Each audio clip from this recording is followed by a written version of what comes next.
Mexico has a lot to offer. There's a lot. Aaron's first trip to Mexico was supposed to be peaceful, a road trip for bird watching and wildlife photography, but that calm evaporates when a pickup truck roars up behind him on an empty rural road. The vehicle closes in fast, its passengers armed and standing in the back. Another car coming up behind us. What way should I go, straight or right?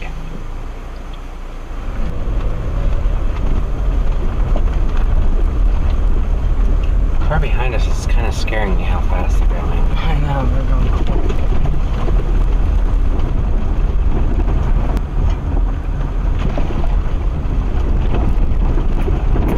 We probably just drove this road lots of times. Oh my god, they have guns. Jesus. Heart racing, Aaron realizes he's staring down a rifle barrel. They stop, hands raised, pleading in broken Spanish that they are just tourists. Oh my god, they have guns. Jesus. Go, no, Please. What? Please.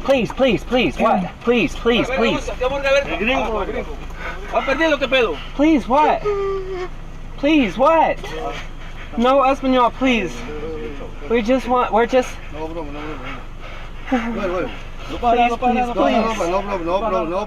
The men order them not to continue straight, warning that others ahead will kill them if they do. Whether they were protecting the travelers or threatening them remains unknown. The moment ends as suddenly as it began, leaving behind one truth. On remote roads, you can never predict human intent. Please. No problem. Okay? No problem. Please. You will. Por favor. ¿Dónde vas? Sí, han perdido los chavos. Hey, vamos, Please. no problem, okay? I'm about to pass No out. problem, okay? No problem. Logan, don't. It's okay. Oh, It's okay. hey. It's okay. No problem, okay? Para acá. Okay. Sí, Oh my god, I'm gonna pass Sí, out. no. You're Mira, okay. hey. You're okay. You're okay. Hey, You're okay. hey, Here, you need your medicine? mira. No. Here, take Aaron. Sí, no problem. Mira, no. Here. Hey, Aaron, take your pill. No, it's fine. Here, just pretend. nada. Okay. Here, take it. Now. No problem. Tranquilo, pero.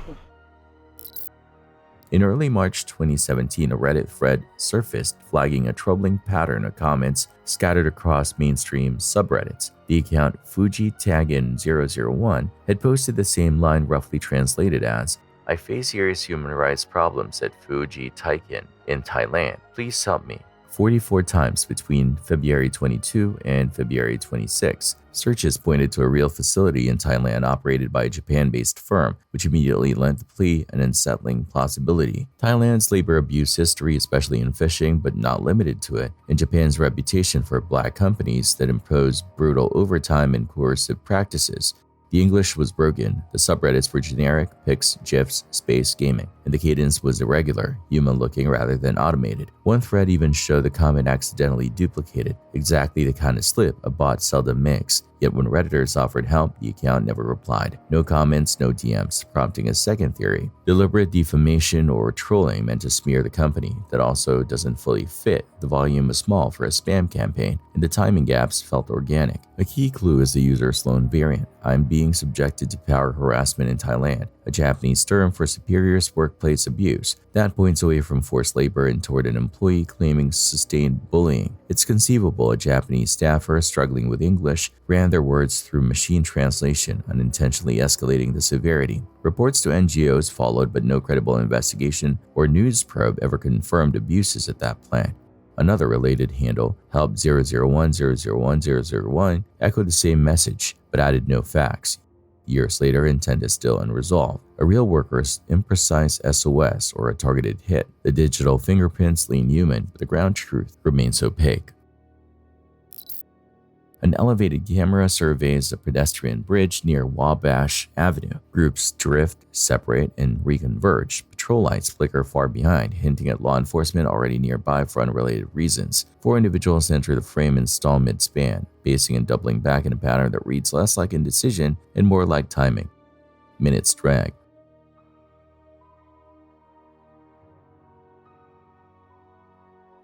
A man in a black t-shirt suddenly draws a handgun and angles downrange toward an off-camera target.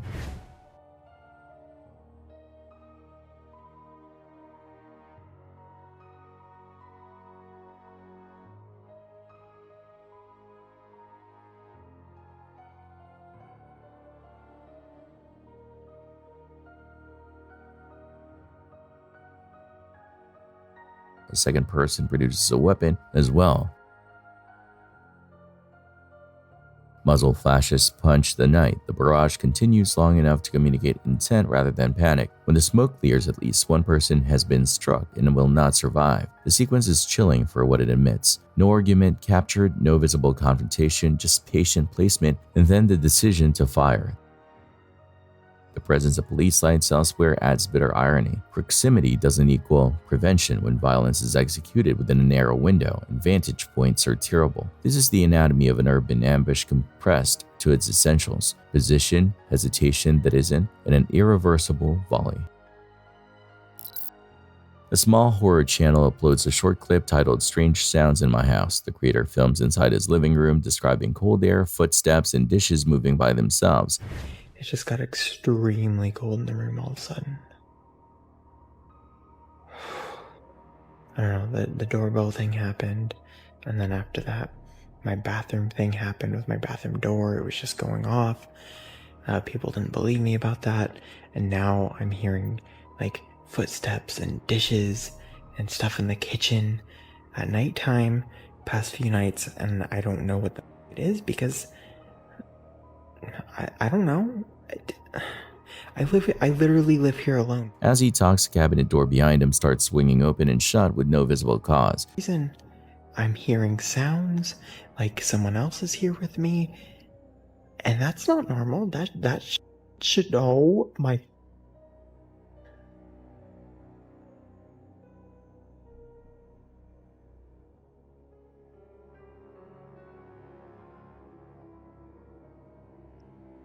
What the fuck? What the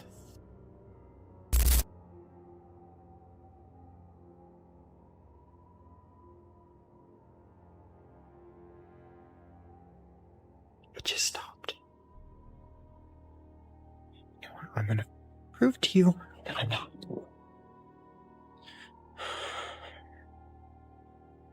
Look, I swear to God, hold on. I swear to God, I'm telling the truth. Okay? Look, there's nothing here.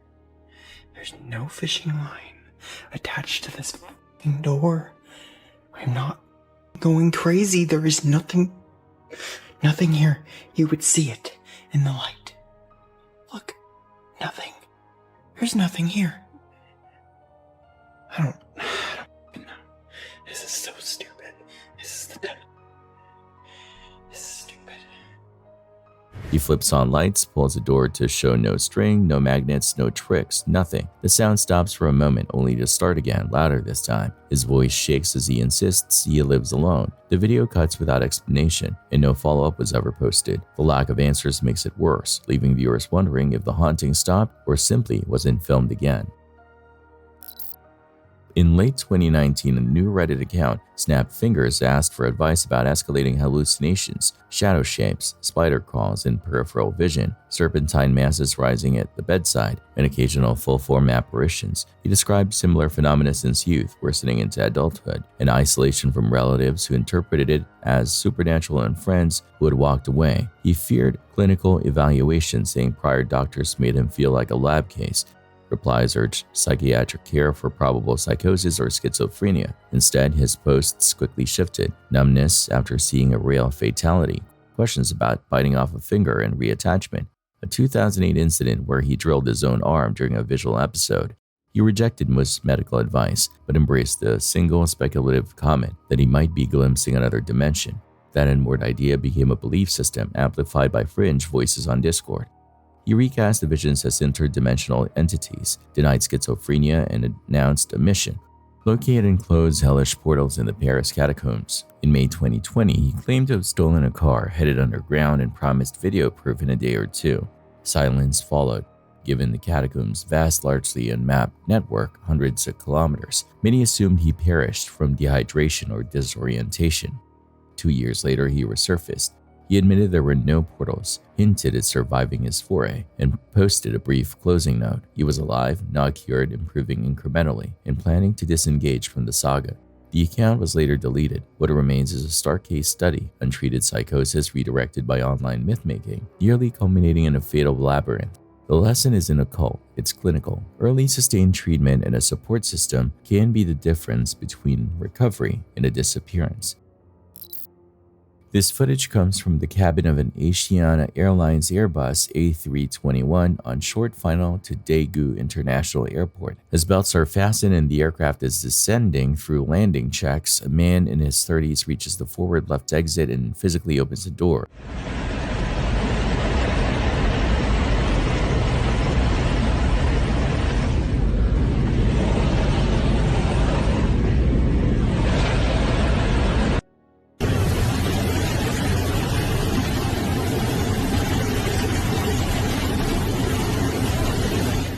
At this low altitude, the slide does not deploy. Instead, a violent blast of outside air turns the aisle into a wind tunnel. Oxygen masks thrash. Air whips forward. Passengers clutch armrests and rows near the door visibly struggle to breathe. Because the jet is in landing configuration, everyone is seated and restrained, preventing any ejection into the airstream. After touchdown, the crew brings the aircraft to the ground safely, but 9 people require hospital care for respiratory distress and hyperventilation triggered by the sudden depressurization and gale force airflow. Later statements indicate the individual claimed extreme stress and a suffocating sensation, believing the flight was taking too long. The clip is a rare look at how a modern airliner behaves when an exit is opened below pressurization altitudes. Not explosive decompression, but a sustained punishing blast of ram air that can incapacitate unprepared occupants in seconds. The crew's adherence to procedures and the fact that belts were on prevent a far worse outcome. A Texas DPS trooper investigates a minor crash on I-37 near George West. One driver, 43-year-old Silva Patricia Santa Maria, acts evasive, claiming she's hauling mattresses. Her story keeps changing. Troopers open the 2005 box truck and find a suffocating hide. 30 mattresses stacked in front of a false void where 25 migrants, some children, are crammed without ventilation. Victims from India, Mexico, Cuba, Honduras, Venezuela, Guatemala, the Dominican Republic, and El Salvador stumble out, weak and struggling to breathe. All are evaluated and then transferred to Border Patrol. Santa Maria is arrested on 25 counts of smuggling. The scene recalls the San Antonio tragedy in 2022 that left 51 migrants dead in a trailer, proof that minutes in airflow can separate rescue from mass casualty. Police body cam footage shows a chase that turns violent in seconds. Officers order a suspect to the ground. He resists and runs.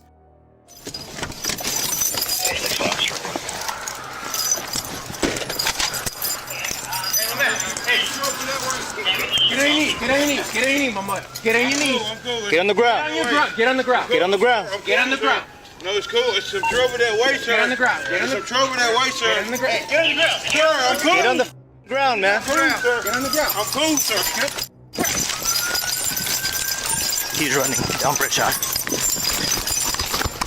We got actors on the ground. I'm running towards Homestead. Green long sleeve, green pants, gray hoodie. Hey, stop running, man. He's still running. They catch up, tackling him in a chaotic struggle where someone shouts, "He's got my gun." Dozens of commands overlap. Hands out, don't move, as they fight for control.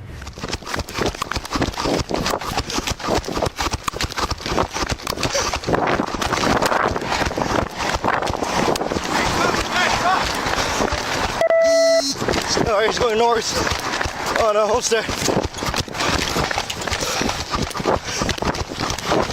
Where you?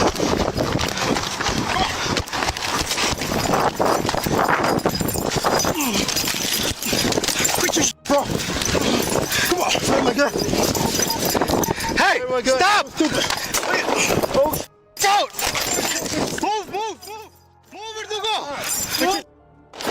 Yeah, my god! Yeah. You go. Don't move. Don't move, my man. Don't move.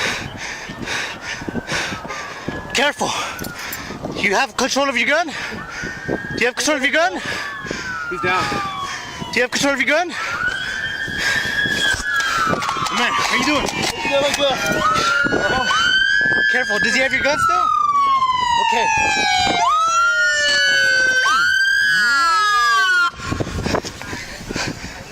Careful. If his hand is on your trigger, be careful. Still got my gun, dude. Stop blocking the streets. Hey, get down! Careful. If his hand is on his gun, be careful.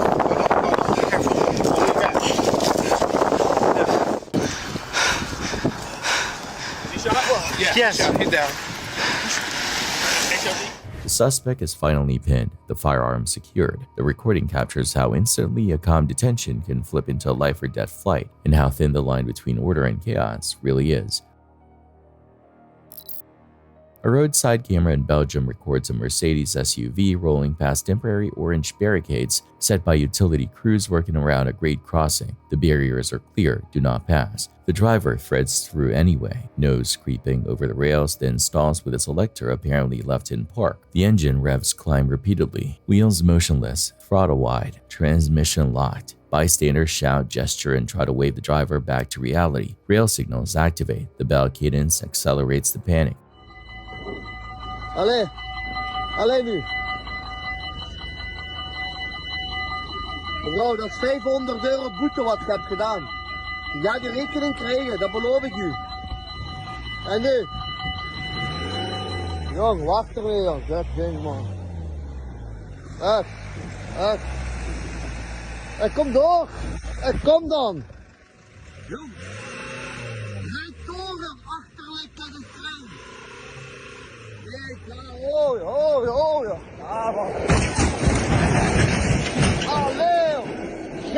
The camera holds long enough for the awful arithmetic to finish. Mass and speed meet immobility. The train shears through the SUV, scattering fragments down the right of way. Miraculously, the occupant survives, but with severe injuries. The incident is infuriating because of its preventability at multiple decision points, ignoring work zone controls, entering a live crossing while distracted, failing to verify gear position when the vehicle doesn't respond, and freezing under pressure. The video has since been used in driver training to illustrate task fixation, pressing the same pedal harder instead of diagnosing why the car isn't moving, and to reinforce that rail lines are unforgiving. If a vehicle stalls on the tracks, kill the engine, shift to neutral, and evacuate at once at a 45-degree angle in the direction of the train's travel.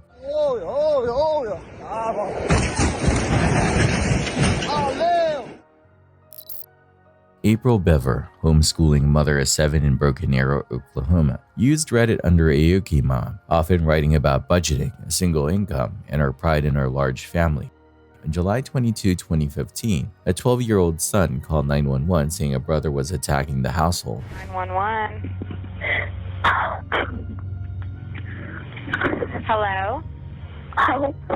Hi, where are you at? Broken Arrow, Oklahoma 7411. What address? 709 Magnolia Court. Okay. Are you the only one there? No, my brother's attacking my family. Your dad is attacking your family?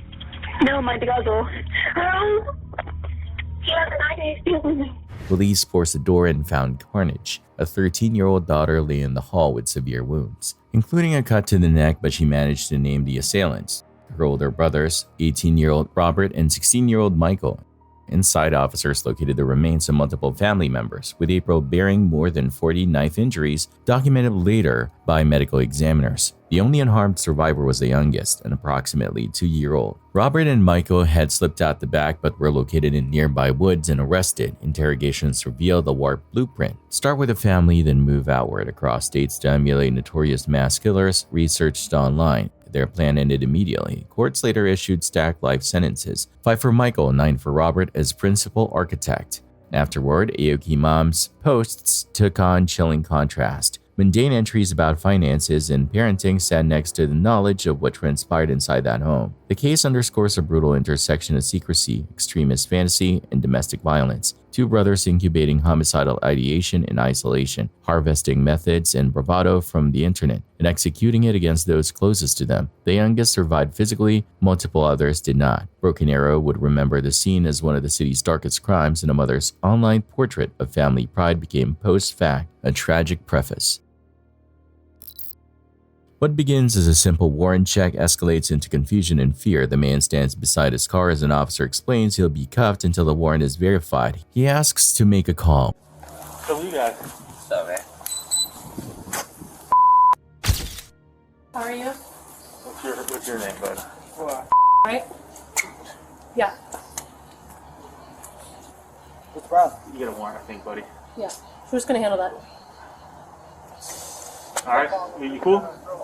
We're gonna confirm it real quick, and then I'll let you know, alright? Can I call somebody? Yeah. But I'm gonna put you in handcuffs real quick, alright? Let's just step on this side. No. You gotta hold on. Just hold on. I'm not gonna see this. I promise I'm not gonna see this. Hey, sis, call somebody, bro. Call my girl. You get out of my pocket. I forgot her number. I'll get it for you, dude. You got it? Just walk out.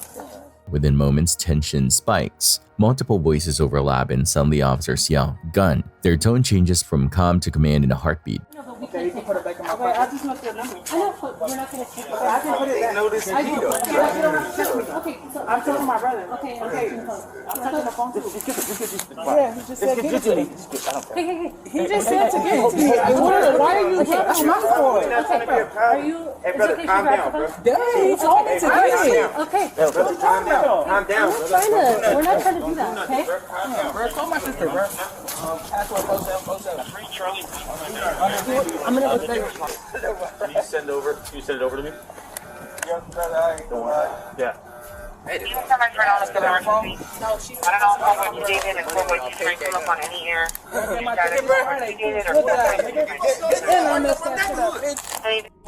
Come on now, tell them, big bro. Y'all doing in my neighborhood?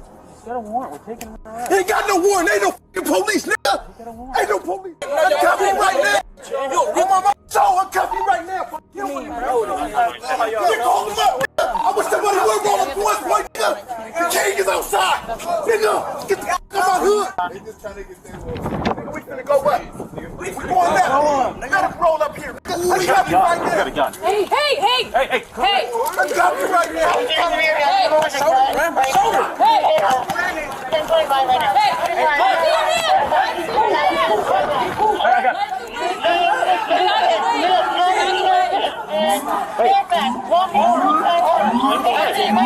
Hey, he's got a gun. Hey, let's go. Get your hands up. Get your hands. Get down. Get down. Get down. Get down. Put your hands up and get on the ground. Put your hands up and get on the ground.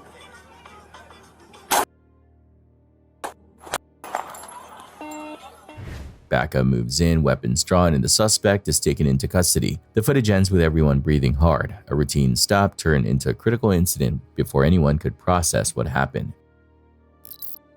Multiple CCTV angles from a Brazilian street show two pedestrians chatting as a white cargo truck rolls by. Moments later, the tractor's tilting cab, left unsecured, pitches forward on its hinge, yanking controls and obscuring the driver's world to a steel wall.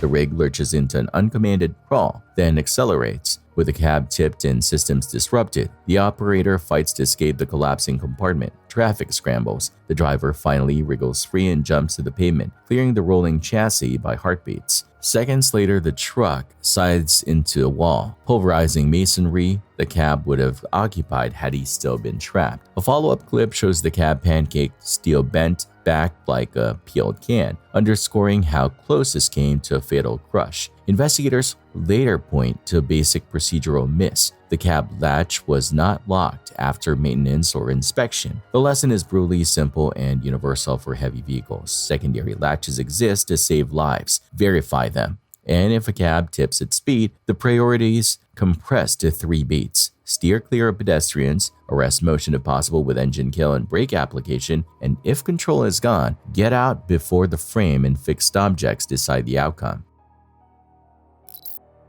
April 5, 2020, around 4 a.m., Nebraska. UFC light heavyweight Anthony Lionheart Smith wakes to a stranger screaming inside his home with his wife, 3 daughters, and mother-in-law barricaded in a bedroom.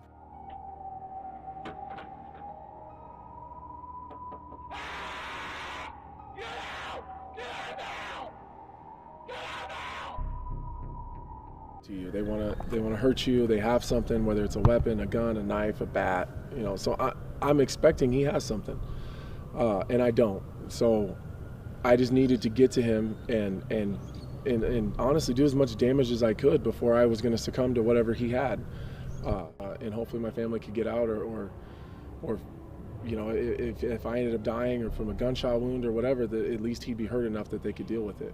So that was my mindset going into that situation. Smith confronts the intruder, later identified as former high school wrestler Luke Haberman. Smith expects a quick takedown. Instead, the fight drags on for about 5 minutes, an eternity in a house. Smith lands elbows, punches, and knees. Haberman keeps standing, keeps advancing. Police finally arrive and detain him. He apologizes as he's let out. No theft, no clear motive, only a relentless trespasser with serious grappling grit.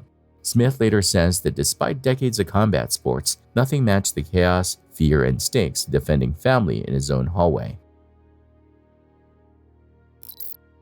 In August 2015, a Reddit user, Is There Life After Lyme, described crushing symptoms, brain fog, memory issues, visual problems, and said an LLMD Lyme literate doctor had diagnosed congenital Lyme plus co-infections despite negative standard tests and one inconclusive result. She was a single working mother with no insurance, sinking into debt for pricey herbal formulas. Her practitioner opposed antibiotics, claiming bacteria outsmart therapy. She believed her young one displayed congenital signs, hostility, impulsivity, and attention, though none of this squared with evidence-based pediatric assessment. Redditors noted red flags, symptoms mismatched with typical Lyme presentations, total reliance on a non-standard provider, adverse effects from herbs including psychosis-like episodes, and a business model that looked predatory. In September, she posted about a grocery store breakdown with commanding voices threatening harm if she didn't buy specific items. Commenters urged inpatient psychiatric care. She said she would go quiet.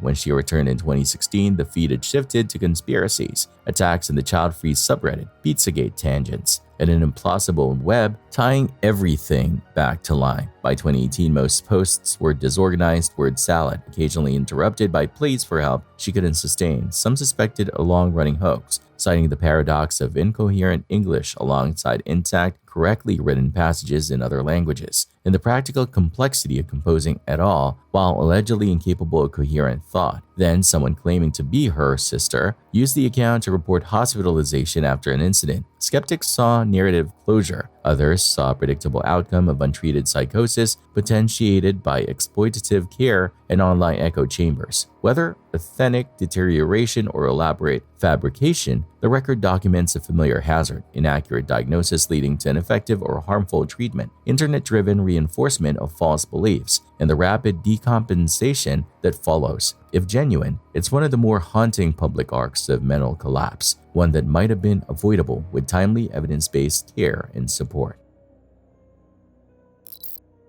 A dashcam from Australia captures 2 people trapped by cars boxing them in. They decide to push through instead of waiting. Get out of it. We're gonna have to run. No. Run. No. Go out, babe. It's just because the road's blocked off. Just go out. Are you sure? Yep, go out and drive out. Straight past them all. You even got him to Put your window up. You'll be right. He's just going to move that and then... Go, go, go, go, go, go, go, go! Go! Go, baby, go! Just go.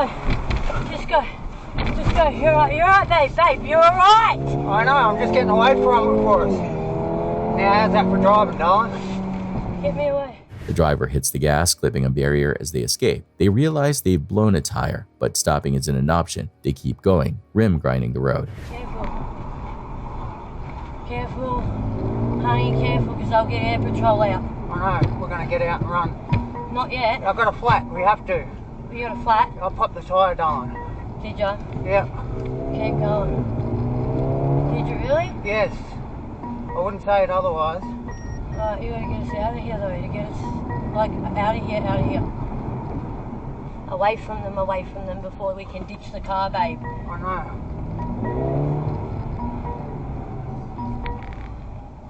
Are they still coming?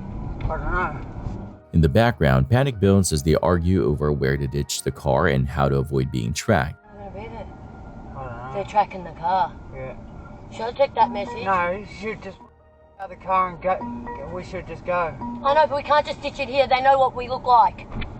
We got to get out back to Paranway. No, we don't. And ditch it. No, we don't. Can't ditch it here, darling. I'm telling you, we're going to get pinched if we ditch it right here, right now. Darling, we're not going to be able to drive it around. They're tracking it. Okay, well, we need to get it somewhere where we can get out and get on a tram or something straight away. Darling. Yeah, but don't go too fast where they can see you, darling. Did they come our way? Yeah, they come. Really? Yeah. Really? Yeah. We're in a chase? Yeah.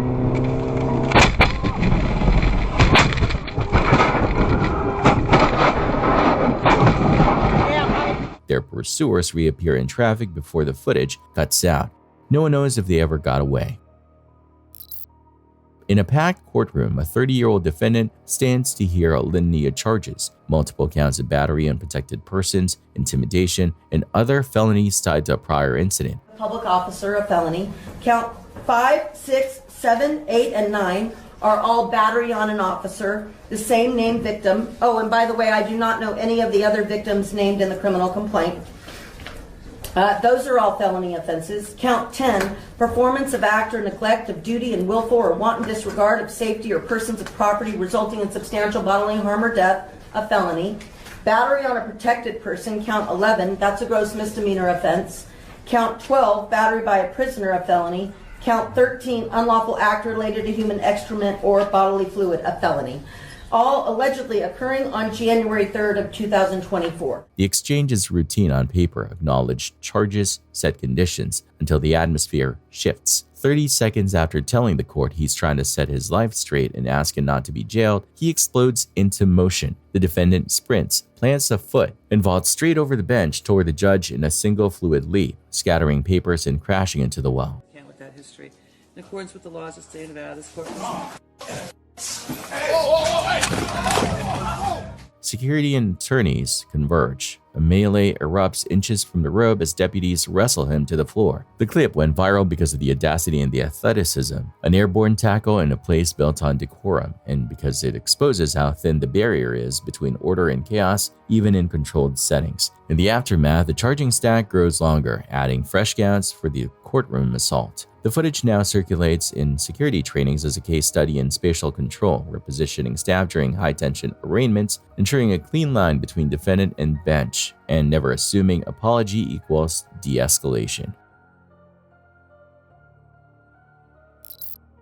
The cafe hum is ordinary, chatter, mugs, the soft choreography of a slow shift. A table of customers leans in, mid-story, when a man abruptly stands, seizes a chair, and smashes it into a patron. His assault continues with improvised projectiles, chair, table, whatever is nearest, hurling hardwood and metal at a target who barely has time to raise an arm. Plates skid, cups explode, bodies scramble. In the center, an older gentleman grips his coffee with improbable steadiness, pivoting just enough to shield it from flying debris, a surreal slice of calm inside chaos. But even he relinquishes the cup as the brawl empties the room and staff duck behind counters. The striking part isn't only the suddenness, it's the way cramped interiors and loose furniture convert instantly into weapons and hazards. A cafe can feel like a living room until it isn't. Those same homey elements, bistro chairs, low tables, glassware, turn into shrapnel and leverage for the most aggressive person in the space. When the dust settles, silence lands hard. The wreckage looks like hours of destruction, but the whole thing unfolded in under a minute. From the Ohio Police Beat channel comes the confrontation that begins on a front porch. The man filming insists he's on his own property and refuses to step off. Officers approach, telling him to comply. When he doesn't, one grabs him and chaos breaks out.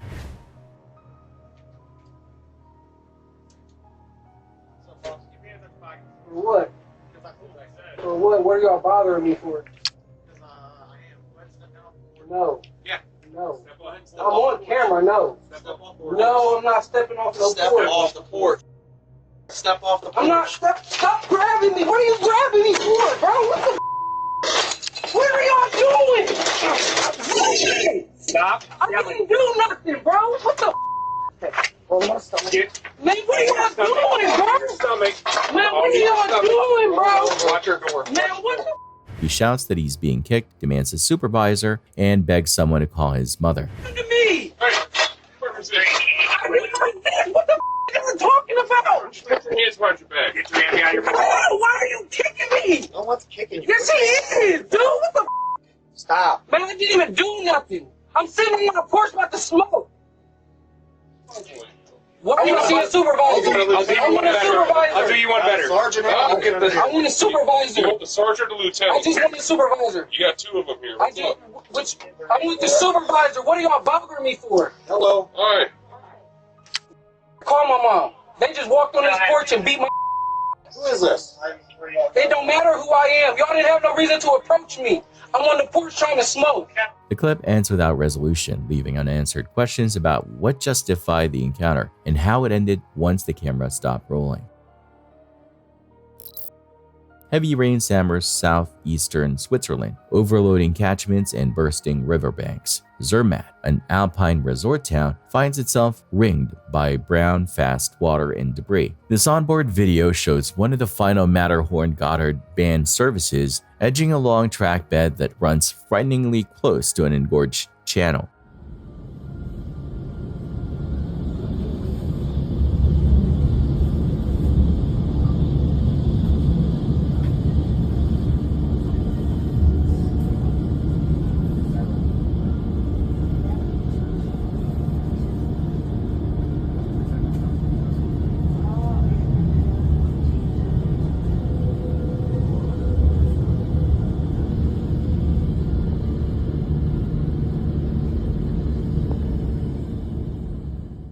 Outside the windows, the river is no longer a ribbon. It's a moving field of logs, boulders, and foam, slamming the embankment. The engineer threads through with steady throttle and no abrupt braking, minimizing the risk of ballast washout, destabilizing the consist. The eerie part is the tempo. Inside the car, you hear the familiar rattle. Outside, nature is attempting to erase infrastructure in real time. Officials later call the rainfall a roughly 30-year concentration event. 4 people are reported missing. 1 is found alive beneath rockfall and evacuated to hospital, leaving hope for others. For railroaders, the footage encapsulates operational triage. Evaluate, scour risk at bridges and culverts, watch for overtopping, and keep the consist moving to safer ground while they are still rail under steel. For passengers, it's a reminder that geography controls the schedule when mountains decide to move their water all at once.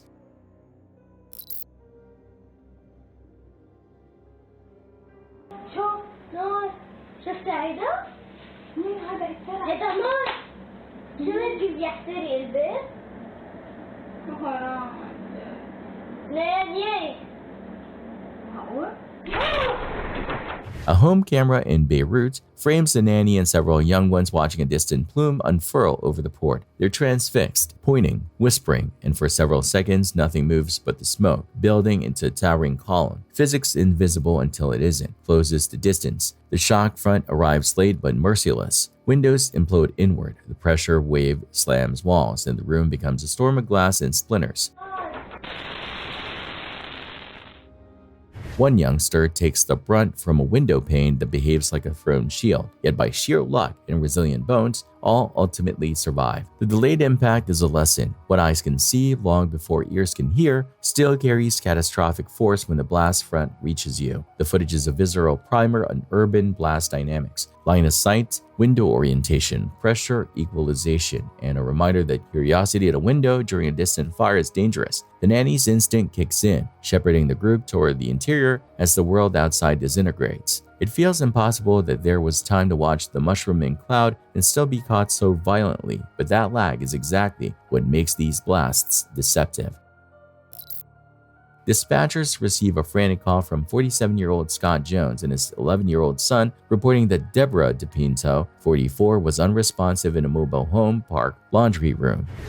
Okay. Are you in the Ponderosa? We're in the office. We're in the office. Okay. We're in the office. She was doing laundry. She grabbed her throat. She started making funny breathing stuff. Okay. Are you in the city of Boulder? Yes, sir. Please come help me. Please, okay. Please help me. Okay, stay on the line with me. I'm going to get you some help. Paramedics worked the scene and transported her. She could not be revived. Jones told deputies the couple had been discussing dinner, that Deborah had started choking, and that he couldn't find his phone. And then we started figuring out, so what do you want to do for dinner tonight? I don't know, man. I'm trying to remember what she said, Santiago's or something like that. And I was like, nah, that's a lot. I don't want that. What do you think? We should go to Taco Bell or something. She's like, yeah, we can go to Taco Bell. She's like, well, I'll tell you what I do, man. Help me with this laundry, because now I'm remembering everything, dude. I had the laundry bag in my hand, dude. She didn't have it in her hand. Or she did, and I said, here, let me take this for you. I rolled her over, dude. I put her arms up just like that, dude. Thinking that was gonna do something. I waited for maybe a minute. Buddy, that didn't do a phone on me. I couldn't find my damn phone. So I went back inside of the trailer. Where's the phone? Where's the phone? I was panicked. I was freaking out. So he came with me. We see her. Oh my God, bro, she's looking blue. Okay? Now after that, I go, man, we gotta call the cops. We gotta call the cops, man. We gotta call the cops. I don't know, I panicked so much, I just gave the phone to him, dude. Talked about her also having She had a stroke. All right? And she has panic attacks. A seizure? I don't know about no seizures. Okay. But yeah, the panic attacks, pretty bad, dude. Like I said, we're driving in the car, doing his little screaming. You know how kids scream, all freaking out. Hey, she don't, I don't know, man. I guess maybe I might have overlooked this shit about I want to kill myself and stuff like that. She said it a few times in life, but dude, I just passed that off as junk. That's bullshit, you know what I'm saying, you know? But she didn't do anything in the laundry room to think she killed herself, right? No. Because how long were you guys in the laundry room? You think she did that? I don't know. No, I don't know. She was in there a little bit before I was in there. entire time you're still there with her.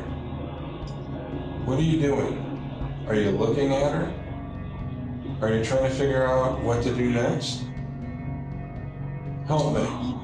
Park owner Greg, responding to recent burglaries, had installed surveillance cameras covering the office and laundry entrances. Reviewing footage, investigators heard an extended argument inside and then captured the key sequence at the doorway. I thought there was some common sense with you. Well, I thought you knew that you don't remember being there. He doesn't know. I didn't. So that's why I told you. Deborah attempted to leave. Scott blocked her path. A struggle followed. She collapsed, and he remained with her without summoning aid for approximately 45 minutes. What are you doing over there? I'm getting one. Get out of here, this common sense. We're fighting for an hour over nothing. I'm done. We are never going to be together. You're so cruel. Is that all you got, cruel and mean? You're in my way. You can't force me to love you anymore. Get out of the... Where's the door? I'm trapped. Get away from me. You make me feel terrible. Get away from the door.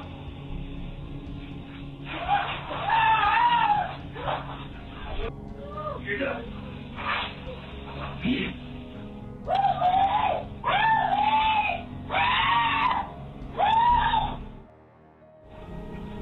Oh my god. Oh my god. Oh my god. Oh my god. Oh my god. Oh my god. Oh my god. Please, Mama, wake up. Mama, please. Oh god. Please. Oh god. Please do help us. Oh my god. Confronted with a video, Jones's account unraveled. A jury convicted him of second-degree murder and child abuse. He received a 49-year sentence. A field crew interviews a commander known by the nom de guerre, GV, in the Donbass theater. He stands square to camera, answering in clipped phrases as his aides mill just off frame. Здесь уже есть такие вагонки, уже люди, и все я всем показываю, что... И вот, вы слышите, в данный момент работает град по нам.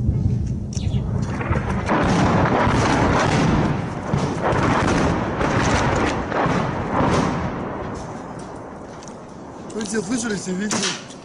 Вот осколки по нам летят, смотрите, аккуратно голову берегите. Вот осколки.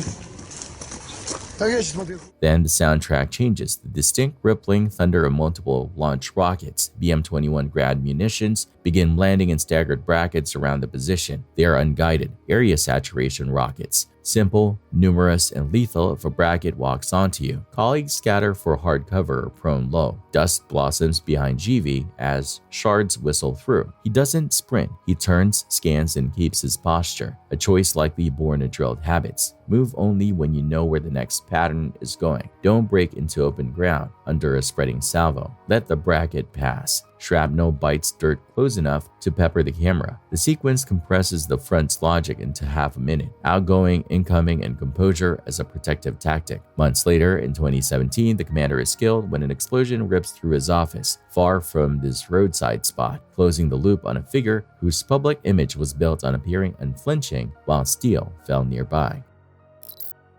A dashcam captures the quiet of a late-night drive. Empty road, changing traffic light.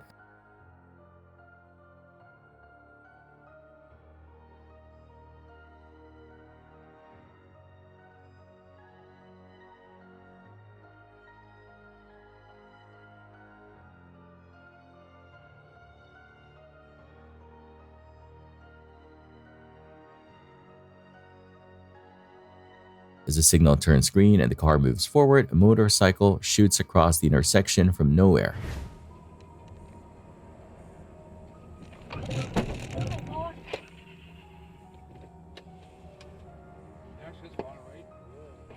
The collision is instant and violent, throwing the rider high into the air. The driver slams on the brakes and rushes out, frozen in shock. The video ends abruptly, leaving viewers to wonder if anyone survived. A reminder that even a routine drive can change your life in less than a second. Shot off Avila Beach in November 2020, this clip follows shoreline kayakers positioning near a bait ball as seabirds dive. Classic signs that humpbacks are feeding. The surface looks calm until a sudden upwelling and a widening slick telegraph a lunge feed directly beneath a tandem kayak.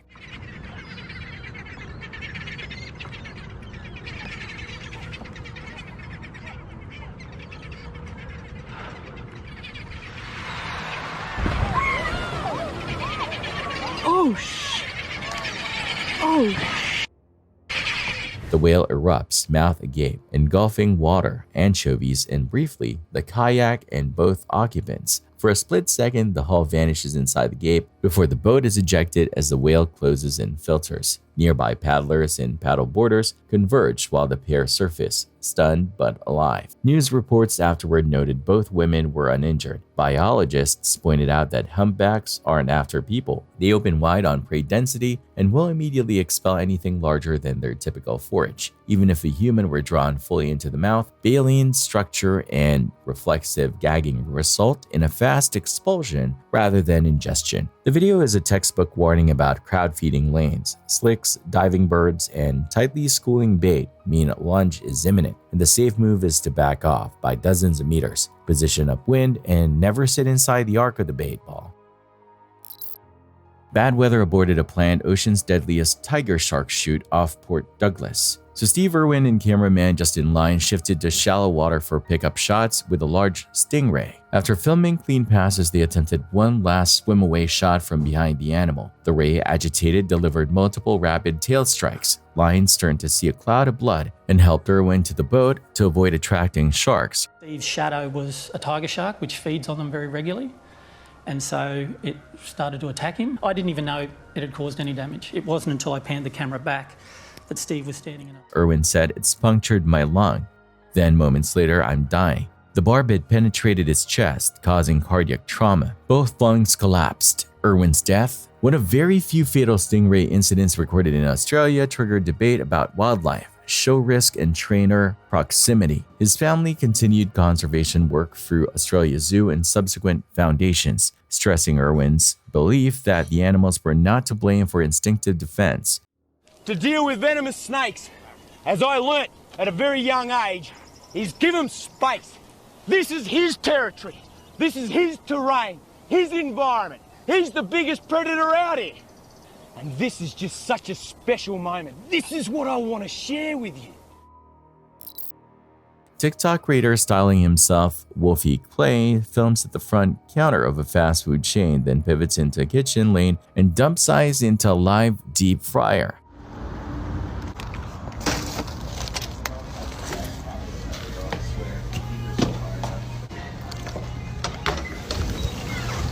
Tacos at the egg roll.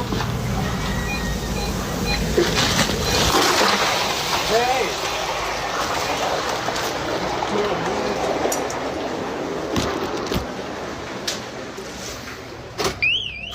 The thermal shock flashes steam and sends hot oil erupting upward, a hazard that can cause scalds, grease fires, or permanent blindness in under a second. He's done variants before, slapping food from a paying patron's hands, baiting staff, and labeling himself as supervillain to drive views. These aren't pranks, they're workplace endangerment stunts that force hourly employees to manage industrial hazards while also dealing with a camera pointed at them. Commercial flyers run around 170 to 190 degrees Celsius, 340 to 370 degrees Fahrenheit. Introducing water or ice violently expands volume as steam, ejecting oil in plumes that can jump containment and ignite adjacent residues. Beyond injuries, this behavior can shut down a line, contaminate product, and trigger insurance or OSHA-style investigations. The account's rapid growth since April highlights a platform dynamic. Escalation gets reach. Clip stands as a case study in why many restaurants now bar filming on the line, train crews to hit the emergency power cut instantly, and keep lids or fire blankets within arm's reach. In a crumbling industrial building, a lone explorer records what looks like harmless decay until he finds a rusted metal door half buried under debris. Against every instinct, he opens it.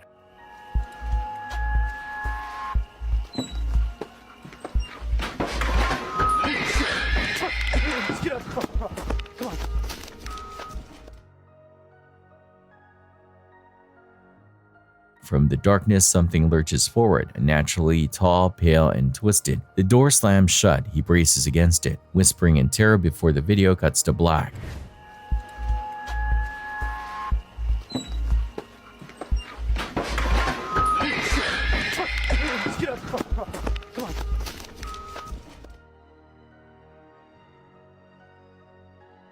No context, no aftermath, just the sound of breath and metal. Whatever was behind that door remains unseen, and maybe that's for the best. This is 21-year-old Marie Avalos, a college student with a clean record and a part-time job at Hollister. But behind the counter, she was running a quiet scheme that lasted nearly a year. On April 23, 2025, Boca Raton police arrived at the Hollister store after loss prevention uncovered evidence of long-term theft. Investigators had received an anonymous ethics hotline tip claiming an employee had been stealing merchandise, and that employee was Marie. According to store records, she'd taken over 55 items of clothing since 2023, using clever methods to avoid suspicion. Sometimes, she'd slip small pieces into her metal water bottle, which wasn't see-through. Other times, she wore the clothes right out of the store. 324 received an anonymous tip from the ethics hotline that stock associate Maria Viles might be committing merchandise theft. The following are the details from the call. Since March 2024, Maria has been stealing clothes that fit in a water bottle at the Hollister store that is located at this store. Over the last year, Mary has stolen around 500. No one at the store knows about this situation. That's all we had. Okay, is that something I can get a copy of? You can, if you want this case report that we have right here, you can take it. So. We have, this is Marie. She has taken some merchandise over like the past year, I would say. And we've got that merchandise here. She was nice enough to bring it back to us today. She never more. This whole pile? Yes, sir. So it's 26 items valued at $750, $70 before tax. However, it is under in each separate occasion. She never took this all. Like, this is over an extended period of time. So if you guys wanted to go about it for a theft, then you can. I understand the state law, so if you guys need to handle it a different way, I understand as well. She did write us a statement explaining, like, what happened and, like, the why she took it, but there is other stuff she was unable to return, which the company will not prosecute on that because we don't have the merch. But gotcha. And this, you found out all this today, I guess, or we've been conducting an investigation. Hereby trespass from all Abercrombie and Fitch properties, including Abercrombie and Hollister, for 2 years. If you agree to that, please just sign. Marie, go ahead and just stand up for me in the meantime. I'm just going to put you in handcuffs and then just kind of explain to you what's going on, okay?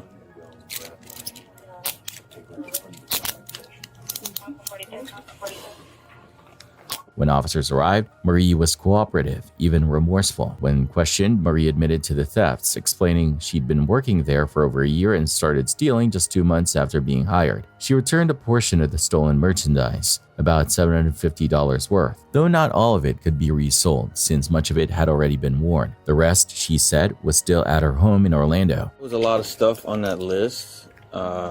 Did you like keep a log of everything, like when you were stealing it, or? No, it's just like.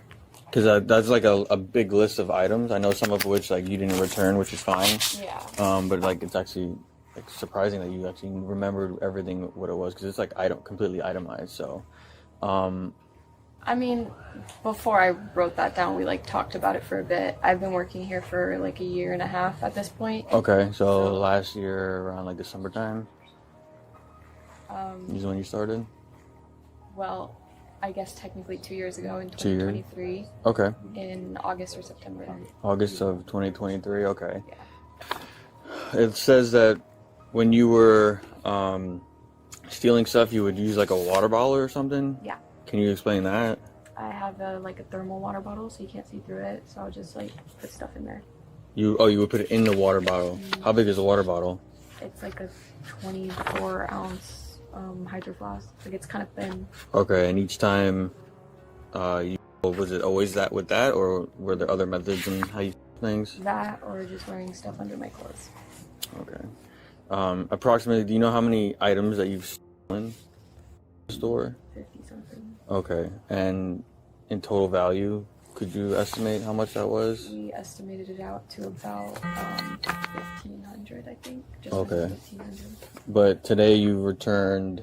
Do you know how many things that you returned today? Yeah, about $700-something worth of stuff, but $400-something worth of what they can like resell again. In her own words, she took the items simply to avoid paying for them. Some pieces were for herself, others for friends. Is there any particular reason why you're stealing all these things? To not have to pay for them. Some things were for friends. Okay. All right. Do you have anything else that you want to add to the statement? Or anything that you think is important for later on? I know it says in here that you're apologetic and stuff, but unfortunately they do want to prosecute, so we do have to go through that process. They read her Miranda rights, handcuffed her, and explained the charges she would face. Felony grand theft and felony organized fraud under $20,000. Being that it's a little over $700, $750, unfortunately, you'll probably have to go take the ride today to jail, okay? Now I'm just waiting for a female officer to get here because they gotta search you. We're not allowed to. Okay.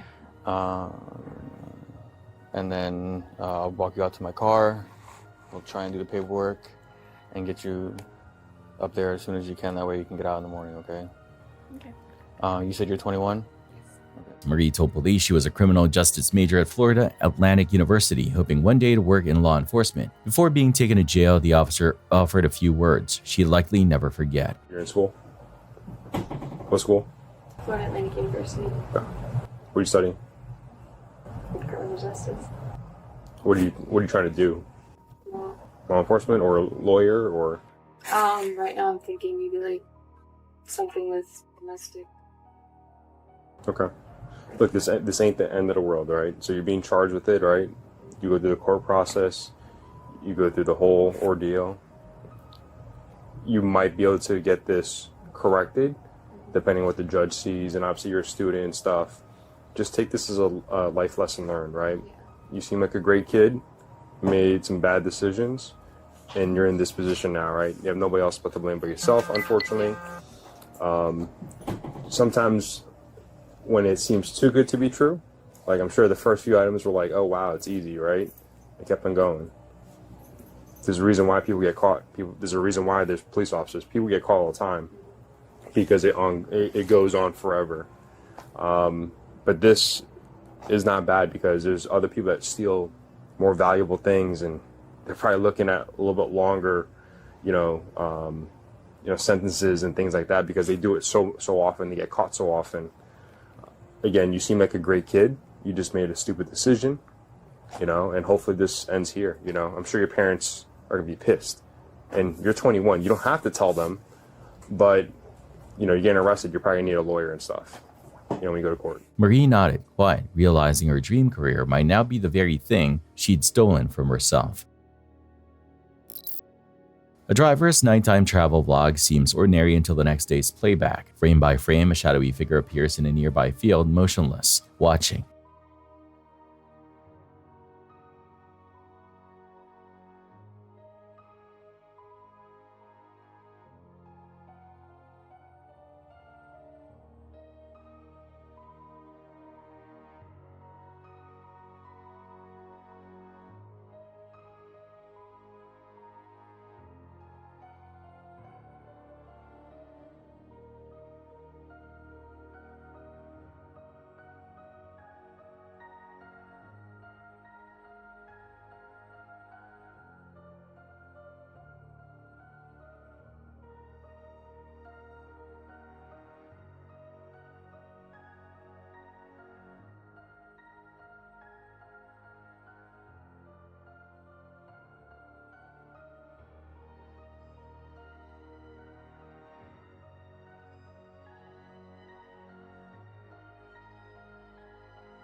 It doesn't move, doesn't blink, just stands. No explanation, no follow-up, only the realization that while the driver filmed, something or someone was watching back.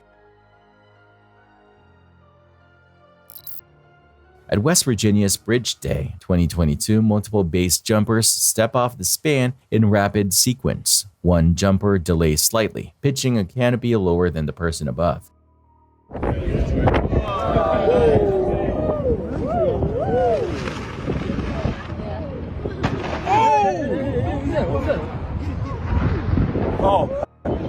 The result is a classic vertical conflict. The descending body of the later jumper intersects the inflated canopy of the earlier one. Contact collapses part of the fabric. Lines slowed unpredictably, and both jumpers momentarily lose stable flight. Spectators gasp as the lower jumper pendulums and the upper tries to fly clear. A second angle confirms line set interference in a partial deflation before the wing reinflates.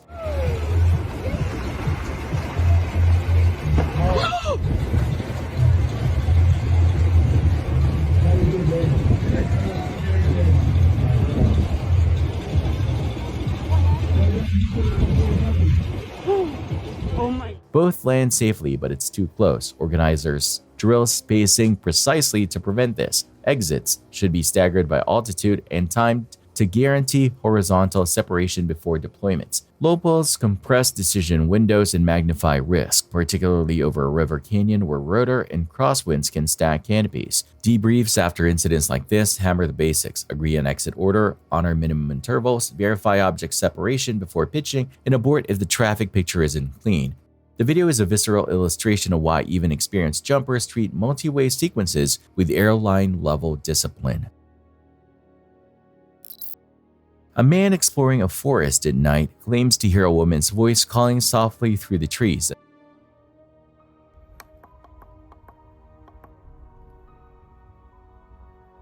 Maybe she'll talk more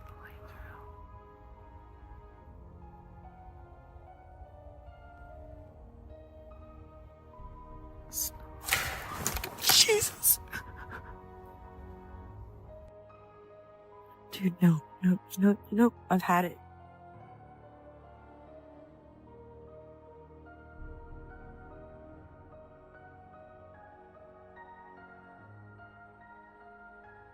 Okay, my loves, I've tried to slow it down here. It is huge. It comes out, and it's got really long arms and a cone head, and it looks like breast. It looks like it's got breasts. And something's on its back. It looks like there's something holding on to it, and it's huge. As he records, a tall figure emerges, a human-shaped silhouette with elongated arms and a smaller form clinging to its back. He whispers that it looks like a woman carrying a child. The figure turns, then vanishes between the trees. The clip ends instantly. No one knows who filmed it, what the figure was, or if he made it out. Even years later, viewers still argue. Was it a person, a spirit, or something that doesn't belong in our world? Two off-duty co-workers decide to race a service lift between floors to kill time during a quiet shift. They send the car down, then sprint the stairs, laughing as they try to beat it to the second floor.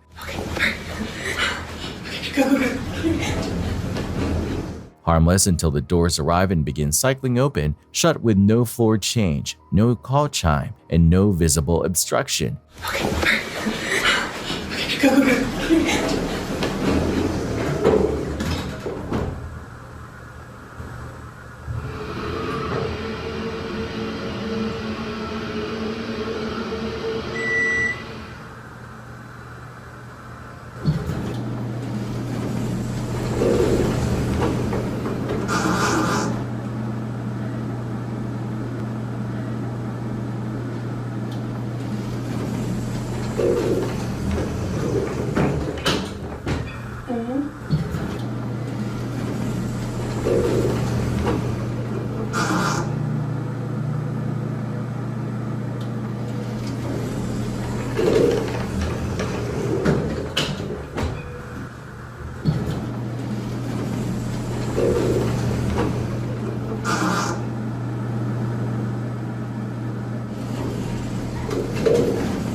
The controller isn't dispatching the car, yet the leaves twitch repeatedly like something is tripping the safety edge. Both workers insist the hallway was empty the entire time. Faulted door sensors usually trigger a lockout in faulty code, not rhythmic ghosting like this. The same property has repeated callouts from a second floor room that isn't on the board. Renovation wing. No guests, phones supposedly disconnected. We're getting crazy calls from this room that is unoccupied in the second floor.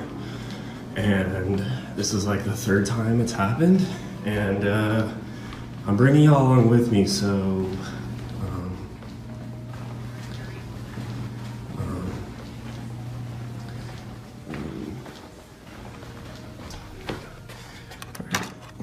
okay.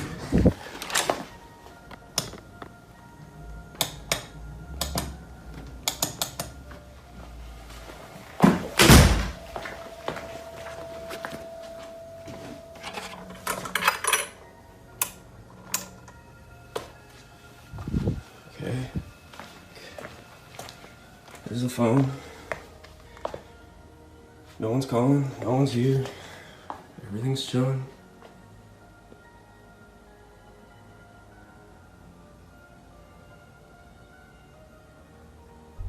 Yep, okay.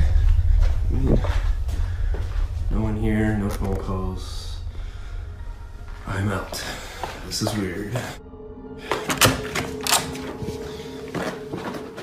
Staff logs show multiple phantom calls to the front desk from that extension. Two employees stop in during furniture installs and decide to roll video while they talk layout. Bed here, dresser there, which corner has less backlight, routine chatter, until the frame catches the dresser mirror reflected in the glass. Just behind them, in the far corner, stands a matte black silhouette, full height, motionless, featureless. How do you up the stairs? I don't know, but I mean, I felt bad, but also no, don't feel bad. It's just terrible. Can you hold it? I'm gonna clean it real quick. Yeah. You know what I mean? Like, I don't know. Yeah. So, my sister, she graduates in 2 days, and I asked for the whole weekend off because Here? In this corner? The right corner. Okay. Or in that corner. I don't know. I mean, like, I know it's super dark right now, but I feel like personally it would look better in this area. There's just too much backlight. There's like not enough good, I don't know. That's true, but I mean, you can see if someone's trying to like break into your room. You know what I mean? Okay, all right, weirdo. It doesn't flicker like shadow banding. It resolves as a human outline and then is gone when the camera pans back. No footsteps, no door latch, no HVAC gust pushing anything into view. Cross-checking with the occupancy log shows the entire wing out of service. Between phantom calls and that reflection, the second floor is earning a reputation the staff would rather not have. A dashcam rounds a tight mountain bend as an oncoming flatbed carrying an excavator appears wide in lane. Both drivers instinctively swerve to avoid a head-on.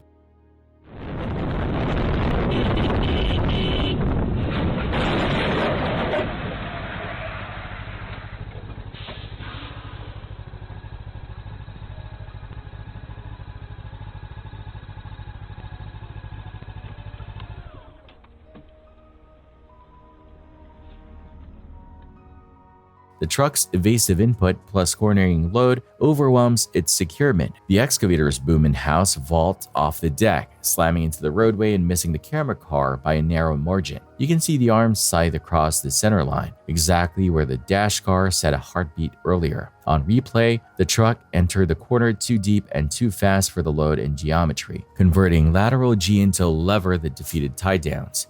The takeaway is twofold. For haulers, oversecure heavy plant and drive corners like everything is made of glass. For opposing traffic on blind bends, back off the apex and expect over with or poorly balanced loads to drift. This was inches from a fatal crush. A group lingers beside a building during winter works when one man decides to clear an overhanging slab of accumulated snow by throwing an object upward. He succeeds too well.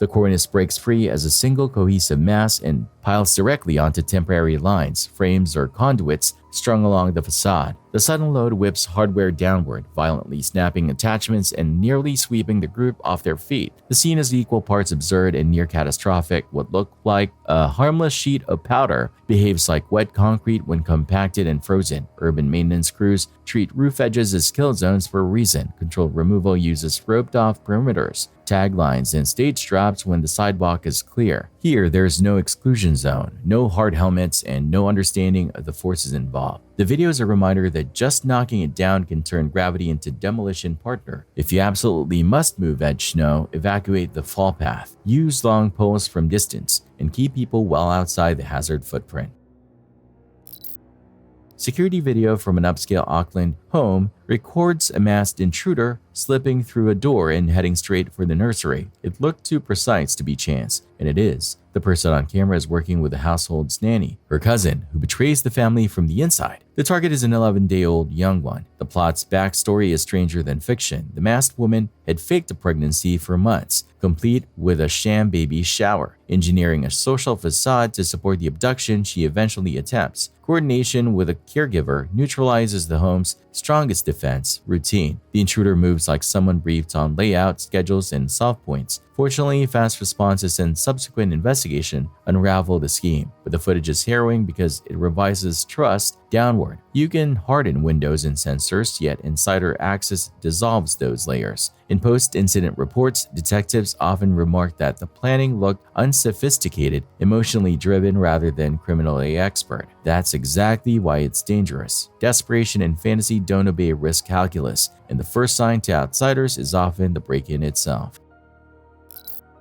A fixed camera in Gujarat records a nighttime standoff. Multiple Asiatic lions approach the compound gate while several dogs inside bark in posture. The big cats are not intimidated. One sets a paw and shoulder to the metal, wrenches, and repeatedly yanks. You can watch the gate flex under the torque. Bars deflect, hinges chatter, and the latch groans, yet it holds. The dog's aggression buys nothing against that leverage. What protects them is fabrication and fasteners. Gear Forest is the last stronghold of Asiatic lions. and the surrounding districts see occasional nocturnal patrols as the animals follow livestock scent in easy corridors. The clip underscores two practical points for communities along these edges. Containment must be mechanical, not behavioral. And hardware quality matters. Welds, hinge pins, posts set deep and braced, all of it decides whether a barrier is symbolic or real. The lines eventually move on, but the footage leaves little doubt. If that latch had failed, those animals would have been through in seconds. Credit goes to whoever built that gate.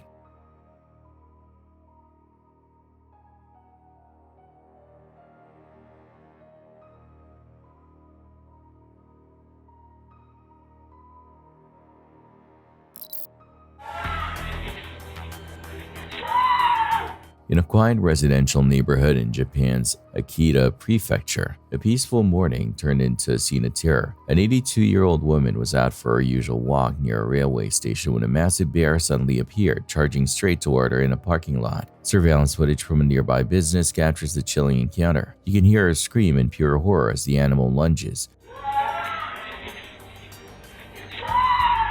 For a brief, heart-stopping moment, it seems like the bear will overpower her, but then she somehow manages to move just fast enough. The creature swipes and misses before abruptly turning away and retreating into the nearby woods. The woman stands frozen, shaken but alive, watching as the beast disappears into the trees. Moments later, a car pulls up beside her, and she quickly climbs in, desperate to escape. Authorities say bear attacks like this are becoming increasingly common in Japan. With shrinking rural populations, bears are wandering closer and closer to human areas, and this time, one nearly claimed a life. It started as a loud argument in the middle of the road, a woman screaming, cursing, and drawing attention of everyone nearby. Police arrived to find Ryland, clearly intoxicated, in a heated confrontation with a man. Officers repeatedly ordered her to calm down and put her hands behind her back, but she refused to comply. Her words slurred, her anger escalating. She shouted about her wallet, her boyfriend, anything to avoid being restrained. Put your hand behind your back. Put your hand behind your back. Put your hand behind your back. Can I give homeboy my wallet? Yeah. My wallet. 188, Alright. My car. Hey, I said can I give them my wallet? Yeah, we'll do that. You said yes. Yeah, we'll do that. Okay, so how am I? Hey, back up. Back up. You said I could give them my wallet. Stop. You said I could give them my wallet. Back up. You said. Back up. I will talk to you in a second. Back up. Left pocket. I'm not going to tell you again. Left Go on the street over there. My wallet. You said I could give my fucking wallet to my left pocket. Left pocket. Go on the sidewalk. Outermost Thank you. As officers moved in, she kept arguing, kicking, and screaming as they tried to get control of the situation. Her partner pleaded from the sidelines, torn between calming her down and avoiding arrest himself. That's not my fucking left, is it? Calm down. Stop. Officers warned him multiple times to step back or face charges, but the chaos only grew louder. If you knew your left from fucking right. I said left. Did I not say left? I said left. Did I not say left? Stop turning around on me. I said left. Watch out. Back up.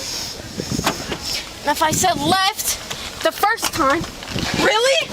Really? Stop fighting me. Look, you are about 100 pounds. You need to stop. You're not going to win this.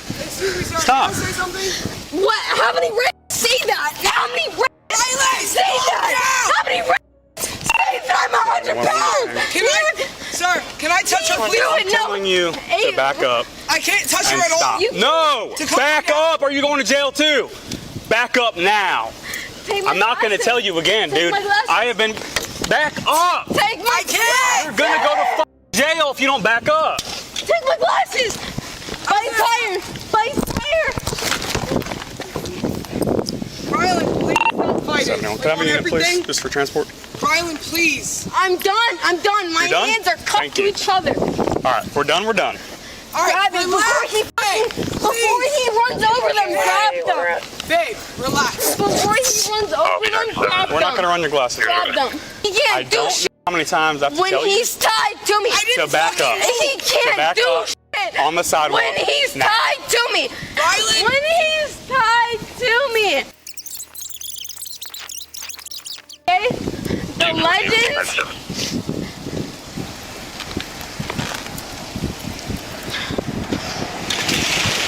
Hey, baby, grab them! Stop! Grab them! Grab them! Put her in your car for me. Actually, Grab my fucking sunglasses! Alright. Hey. Let's go up against the car. Hold on. Look at. Wait, you're joking. You're going in the car? You just search her real quick. Yep. Alright. Let's What the fuck are you doing? Alright. On the Hold on. Really? Push her back this way. She's probably gonna kick, so just. She's not been searched.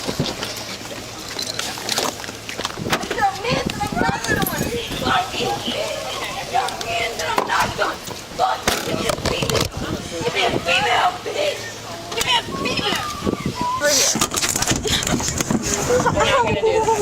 Yeah. We're not gonna do that. The whole thing. Alright, look, we're gonna play that game.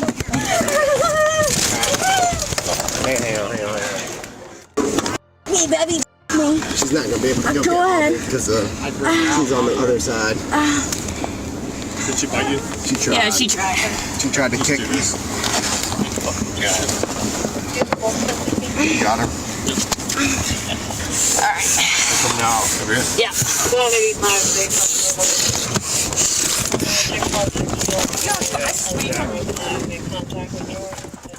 As the scene settled, police explained what had happened. Ryland had allegedly swung at a man, chased him through the parking lot, and resisted officers during their attempts to detain her. Can I explain something to you real quick? I can take you to jail right now for obstruction. I'm not going to, but listen. Sir, I backed I'm not going to up. argue You said with you. back up, I and you backed up. kept coming back and arguing with me. And I told you to do something. So you could take your glasses and walk away, because we're done. She will be able to call you. So where is she? Can I ask where she's fucking I haven't going? decided if I'm going to take her to jail yet or take her to a drunk take. Her boyfriend tried to defend her, saying she was drunk but harmless, but officers had seen enough. In the end, Ryland was charged with battery on law enforcement, resisting an officer, and disorderly intoxication. She pleaded not guilty to all charges, but on September 3, 2025, the court found her guilty in all three. A night of chaos, captured on camera, proved that one drunken outburst can unravel into something far more serious than anyone expected. A homeowner, Claymore, starts recording after nights of percussive knocking from below grade, solid, timed hits, not settling pops. Alright, you guys are in luck. You wanted it, right? There it is. Ain't me knocking on shit. Ain't nobody down here, right? You hear it? Now, you guys are gonna say, oh, it's somebody in there. It's an animal. Nope. Let's go.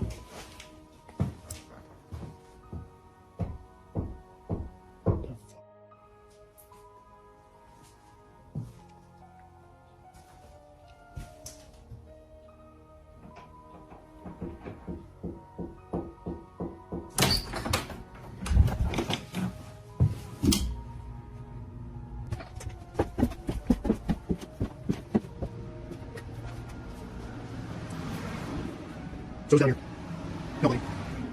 He walks the camera through the basement, narrates, and deliberately reveals empty corners and open storage. No squatters, no animals, no pipes vibrating in the shot. The sound continues, then pauses, then returns from a different wall bay, as if repositioned from within the studs. In a later clip, while he's upstairs, talking to frame, the bathroom light snaps on mid-sentence. There's no one else inside. The switch is off before change of state, and the fixture ignites as if touched. Anything else happens, I mean, I hear it every night. It's, okay, that's never happened before. Now I have to go check it out, otherwise you guys are gonna be like, oh, it's probably somebody in there. Let's go see. I'll show you guys right now. Ain't nobody in this mother right here.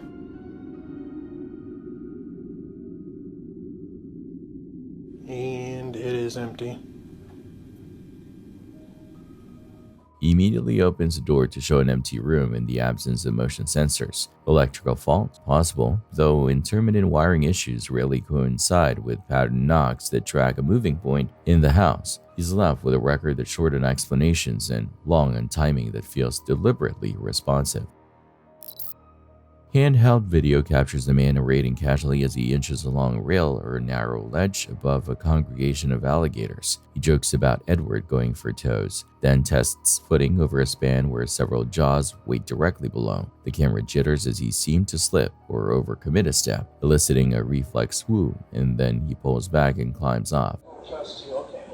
See if we can get over there. Woo, they're all like right below me. Woo! See, look at that.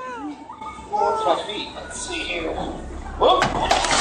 The clip cuts with him apparently unharmed. Even without a mishap, the setup is reckless. Alligators are ambush predators with explosive acceleration inside a few body lengths. A single misstep would have dropped him into multiple animals capable of a death roll. Facilities that house large reptiles design platforms with rails, anti-slip grading, and enforce standoff distances precisely because humans overestimate their balance and underestimate reptile reach. The only correct takeaway is boring. Do not straddle, lean over, or traverse above these animals for a camera bit. The margin is not there, and the animals will not negotiate. A bank lobby in China becomes a close-quarters battlefield when a young man draws a blade and lunges toward the service area, fast, direct, and aimed to intimidate. Clients recoil behind columns and counters, but a 50-year-old security guard closes distance instead of yielding. The camera captures fundamentals done well under pressure, angle the approach to the weapon side, disrupt the attacker's balance, attack the wrist and elbow line, and keep momentum forward so the blade can't reset. There's no baton, no taser, just hands, footwork, and timing. Within seconds, the guard has the assailant pinned and the knife on the floor, converting a lethal threat into a custody problem. In jurisdictions where firearms are rare, blade assaults are the default escalation, and outcomes hinge on whether anyone present understands how to break the rhythm of a knife wielder's first rush. This guard did. The lobby returns to a stunned, trembling quiet, but the recording remains a precise tutorial. Situational awareness beats bravado, technique beats size, and decisive action in the first 5 seconds can prevent a list of names from being read later. A rider on an electric scooter chooses a shortcut through an area where multiple free-roaming dogs maintain territory. The first sparks are warning, the second wave is pursuit. Hey,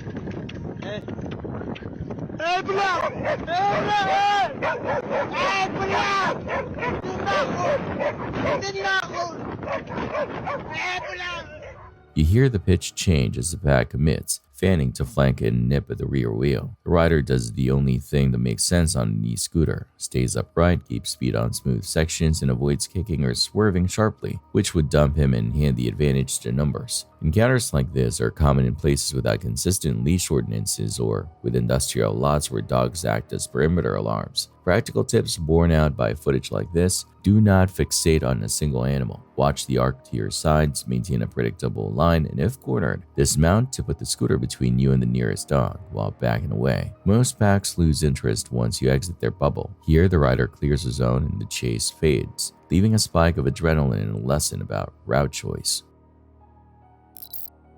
Brit steps outside, phone in hand, rattled. Inside, her dog Josie is fixed on a closet opening and won't break gaze. Ears forward, low growl, then hard barking and nothing but air and framing.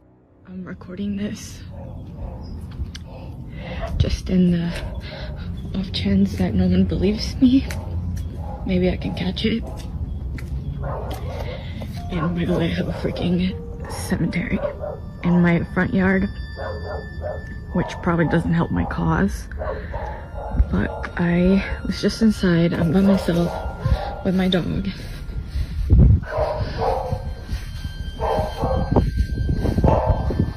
She's in that room upstairs.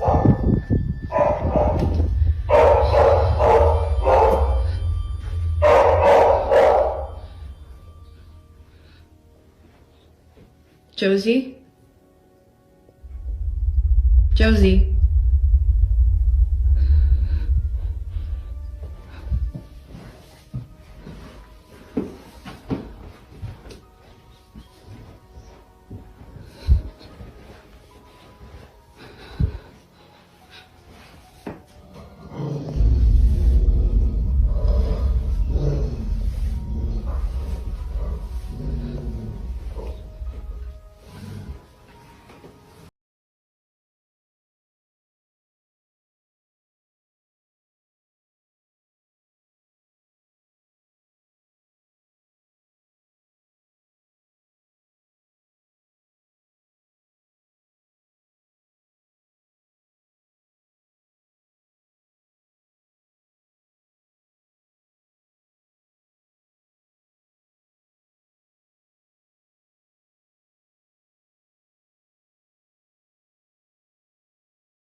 she's waiting for me to come in, and I'm just like,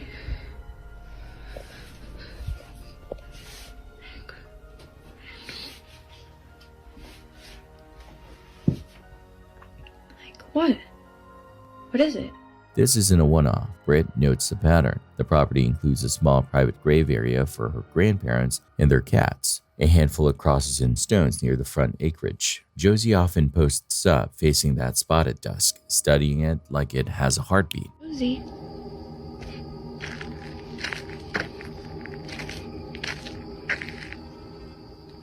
Josie, what's going on?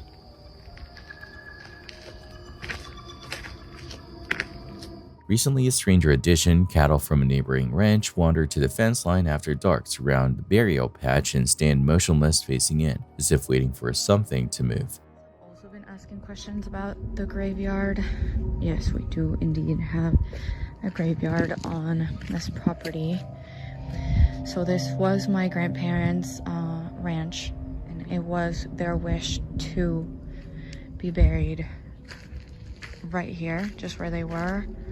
And before they passed away, they buried all of their cats right here where you see the little crosses. And so that's really all that there's to it. But things have been quite strange lately. Like, for some reason, cows just like come to this area sometimes and like surround it, because we during the day we leave that gate open. See, this is what I'm talking about. They literally just come and hang out here all the time now. It's a newer development.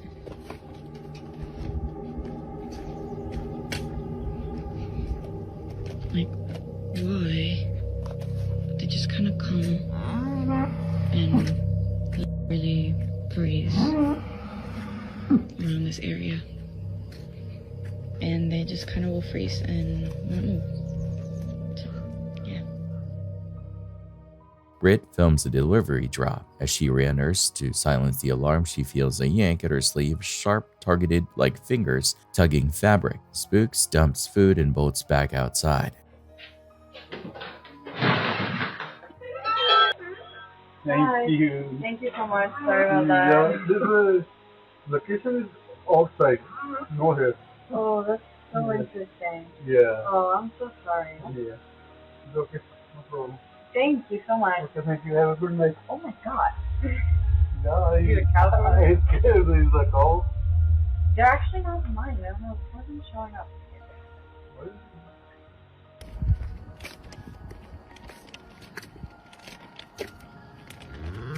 Hi. Okay, thank you. Thank you. See, this is what I'm talking about. Every freaking night, like even at night, they even come and hang out here, and they just like stand and like.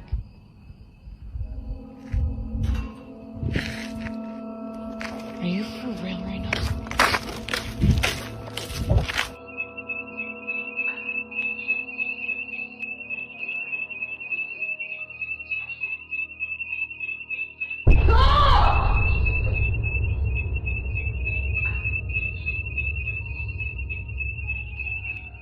She sleeps in the RV until family returns. No intruder sign, no prankster footprints, no hoof trampled wiring boxes. Between the dog's fixation, the cattle's odd congregation, and the tug, she's convinced the plot is a locus, even if the why remains out of reach.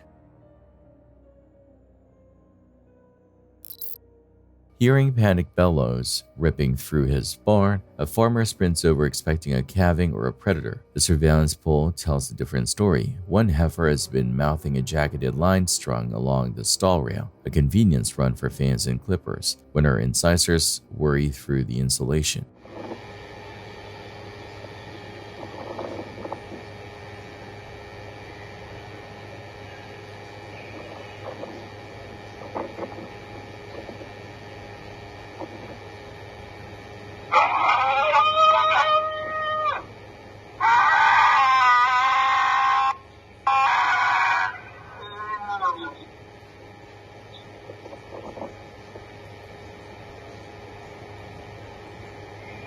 The instant the copper is exposed, current arcs. She locks up and drops as if poleaxed, legs splaying on the concrete. The distress call is immediate and contagious. The entire herd pivots toward the downed animal, lowing and stamping. It reads like chaos, but it's also herd response. Attention and agitation focused on a member in trouble. The cow lies stunned, then gives a shuddering kick. According to the owner, she survives, but only after the breaker trips and the contact ends. Takeaway for any operation: never route energized lines where stock can reach. Protect cords with steel conduit or hard PVC. Install GFCI on all wet location circuits. And audit barns routinely for chew points. Cattle investigate with tongues and teeth. Salt residue on plastic makes it worse. So what looks temporary to humans becomes a target. One bite changed a quiet evening into a mass alarm and could easily have sparked betting or caused a fatal fibrillation.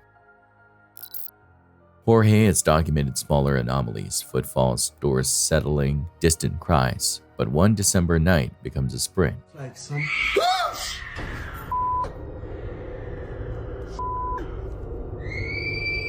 What the f is that? What the f is that? You gotta be kidding me! Who goes there? Who goes there? That cannot be real. What the f? You gotta be kidding me. What the f was that? You gotta be kidding me. Oh, you gotta be messing with me. I swear to God, this gotta be a joke. Whoever's in here, I command you to leave in the name of Jesus Christ. I ask you to leave now. Oh, oh, I got adrenaline going right through my body. What the is that?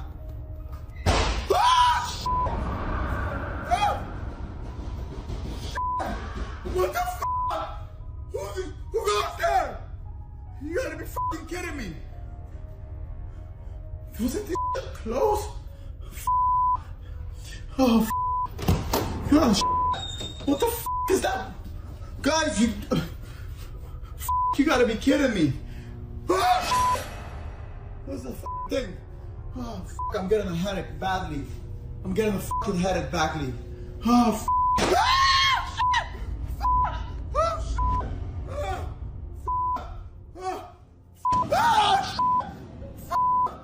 you gotta be kidding me.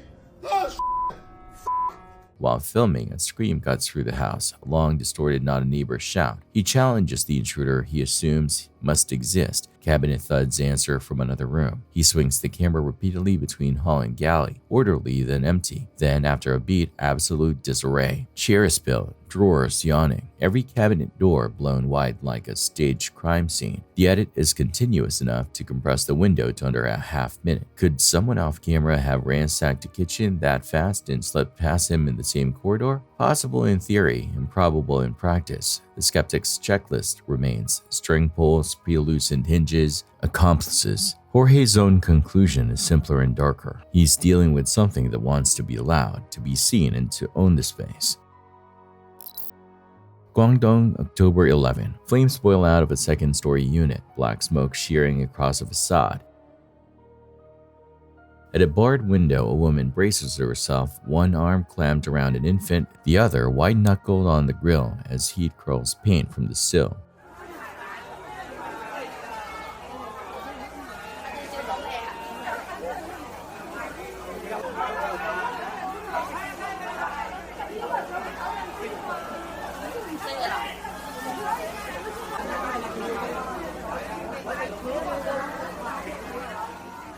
Below, neighbors don't wait for tools, they improvise. Someone produces shears, another brings pliers. A third shows up with a cordless drill, leaning into the lattice while others hold an extension ladder steady. Firefighters arrive and fold into the ad hoc team, cutting a vertical, prying a horizontal, making a human wedge to shield the pair from the worst of the heat.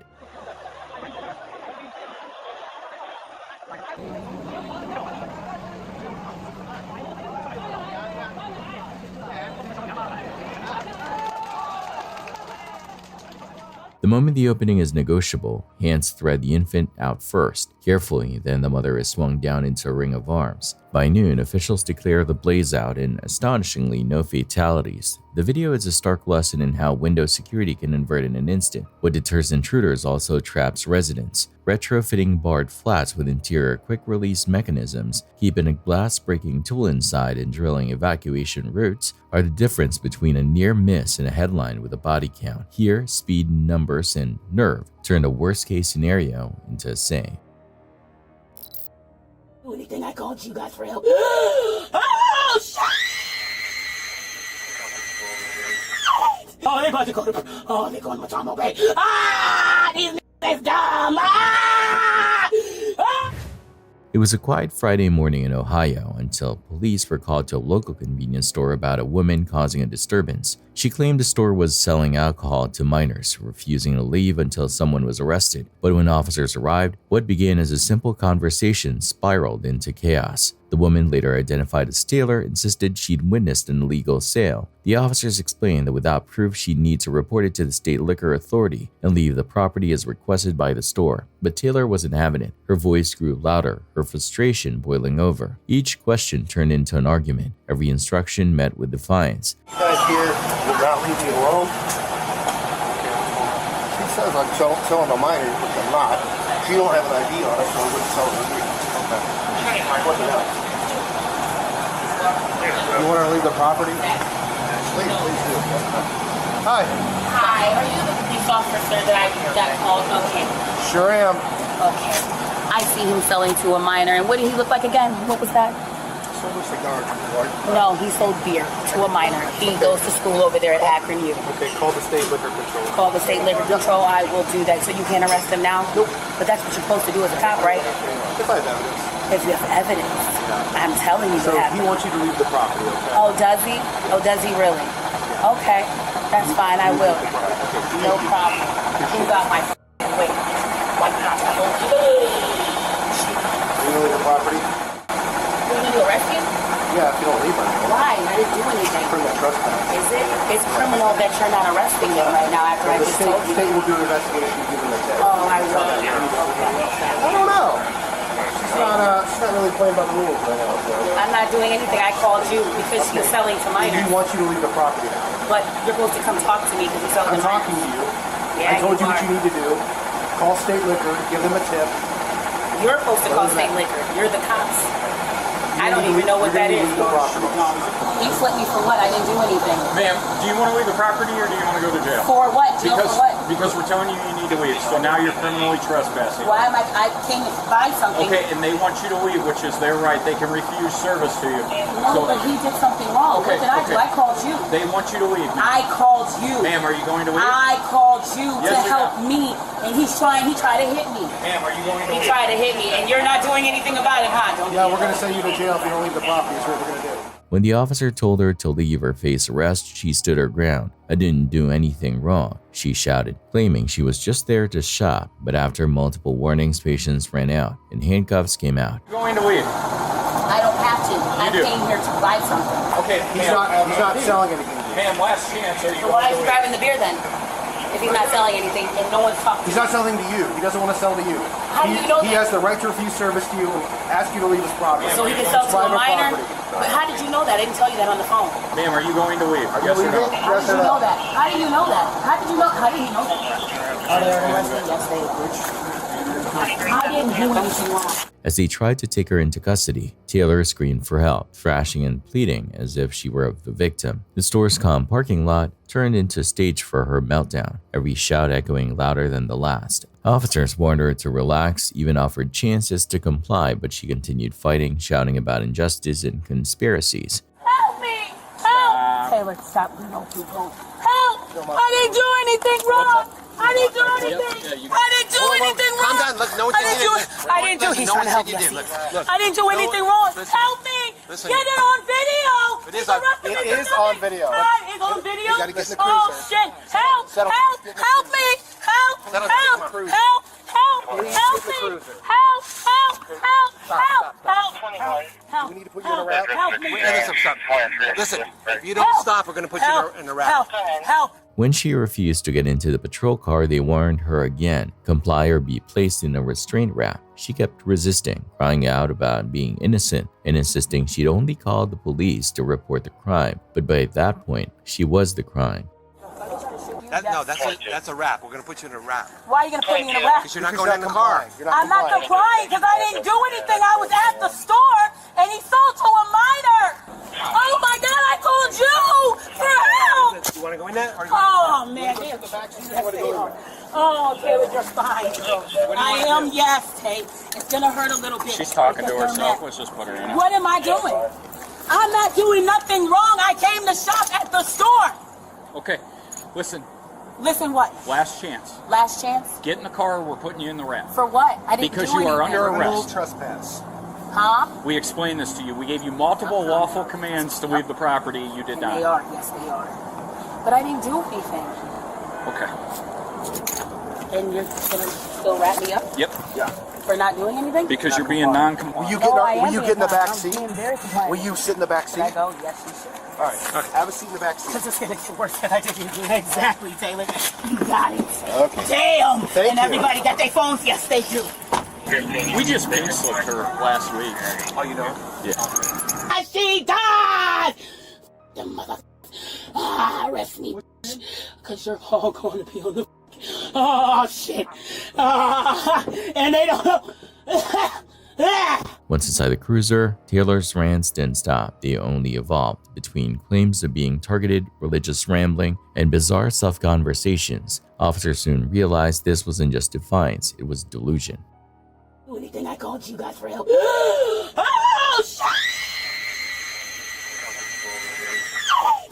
They, oh, they are scared. Yes, they are. Oh, they'll probably uncuff us soon. Probably, because they're about to go to jail anyway. Oh, they're about to go to, oh, they're going to Matamo Bay. Ah, these niggas is dumb. Ah! Oh, hey, you good now? Oh, I am. Oh, I'm still, I know. Because this shit does hurt, babe. Does it? Yes. Yes, it does, but this is the practice run. Oh, it was a practice run. Oh, shit.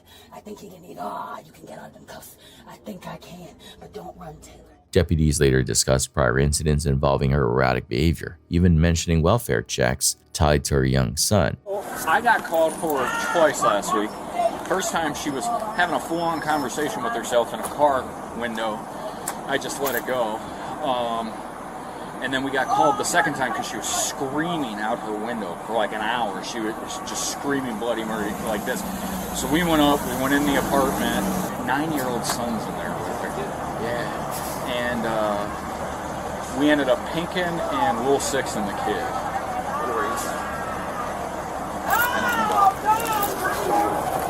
Oh, what is this? My powers.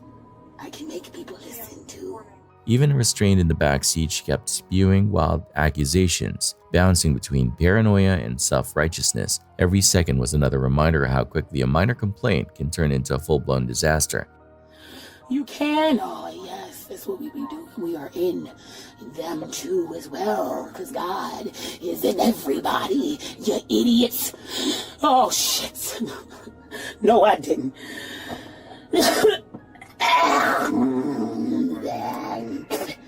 Give no fucks, because you got me in this hot-ass motherfucking car, and you can't breathe in this bitch. Oh, that's what you're trying to do. Oh, yeah, but if I can't breathe, neither can he. Yeah, because I'm just going to go to sleep. Exactly, bitch. Oh, she knows. Yeah, she knows. She just don't want to be in these cuffs. It's only a few.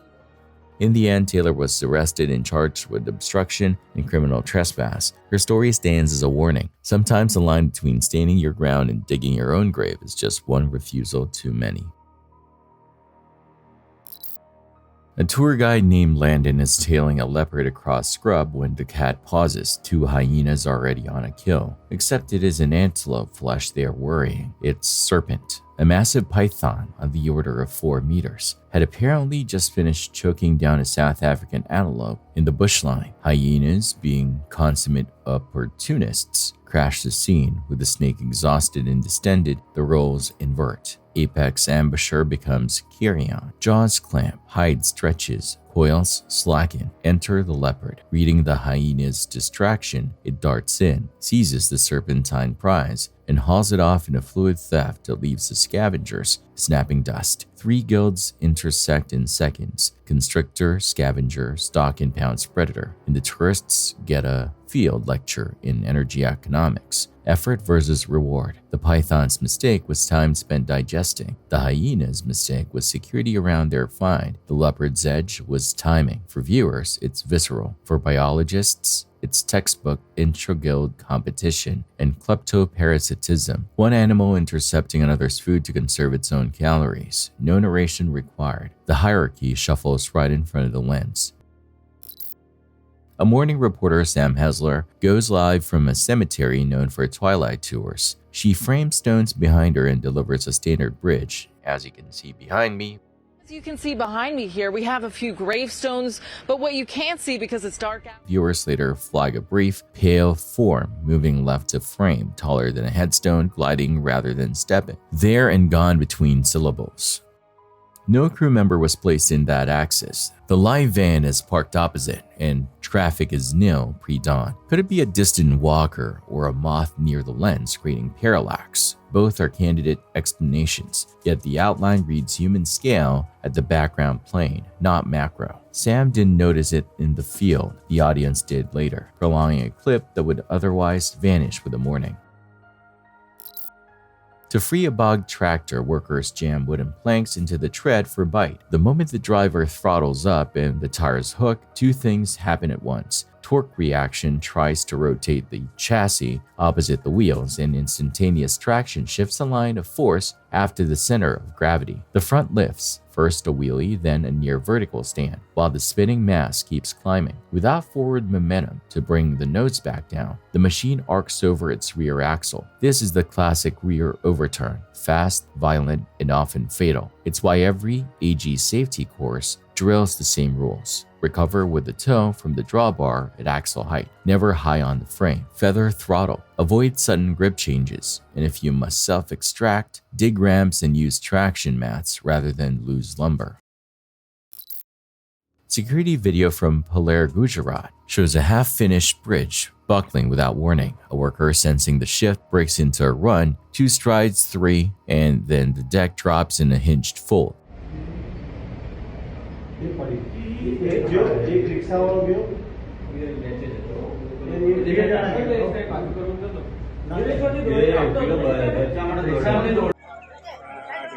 जमीन आके बेगी है मानस में जमीन वाली आके बेगी है आपने rickshaw ने Rebar shuttering and wet concrete scissor downward, catching him beneath a slab as dust belches across the frame. It's over in a heartbeat, leaving only the groan of settling load. To anyone in construction, the clip is nightmare fuel. Inadequate shoring, overloaded formwork, or compromised pier cap can cascade catastrophically during pours. Each failure mode arrives the same way on camera: sudden, total, unforgiving. Rescue is complicated by rebar tangles and the risk of secondary collapse. The lesson chain is brutally familiar. Temporary works require engineering, not guesswork. Pour rates must match form capacity. Supervisors need stop authority when deflection shows. The man's dash tells you all you need to know. Humans feel a structure's cry half a second before it breaks. An officer named Raphael responds to a homeowner's "something's in my house" complaint. A thorough search yields nothing. The shift ends with jokes about ghosts. Back home, little things start. Objects found moved, taps that don't match pipes. One night he records while standing in his kitchen.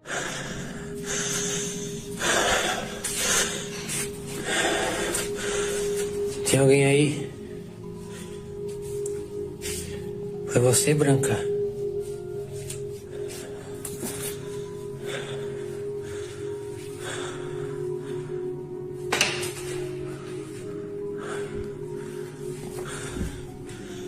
Quem tá aí?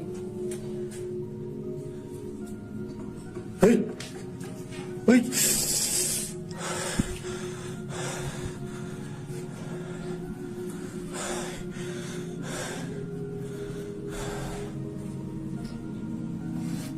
Olha.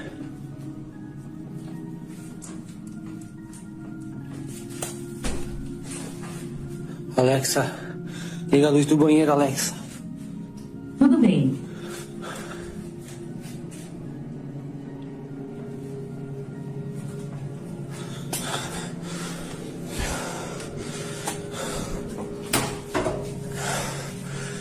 Não pode ser. Ai!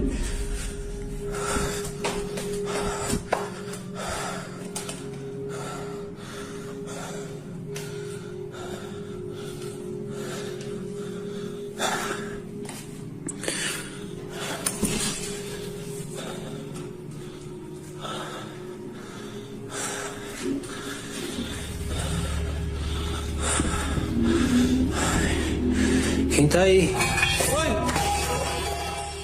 A dark mass humanoid without edges slides across the doorway in a single smooth pass.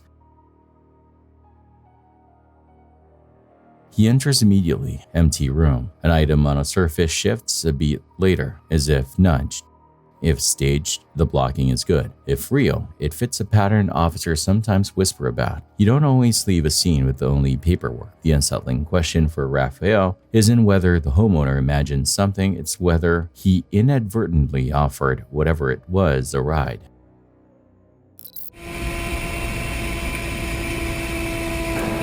Those passengers don't know it yet, but they are seconds away from experiencing the worst fear of every air traveler.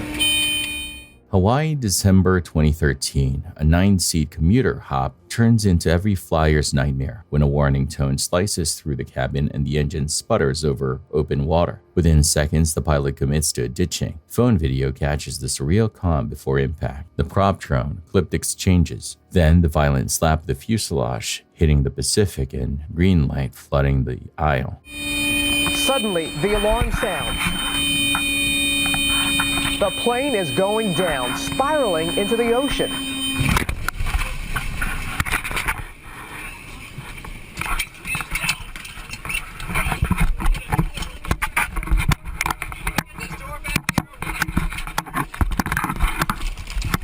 Life jacket.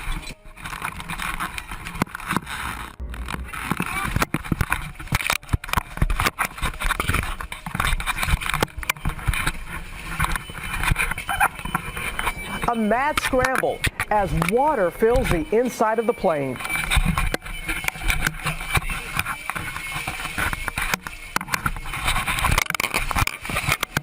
Survivors going for the exits.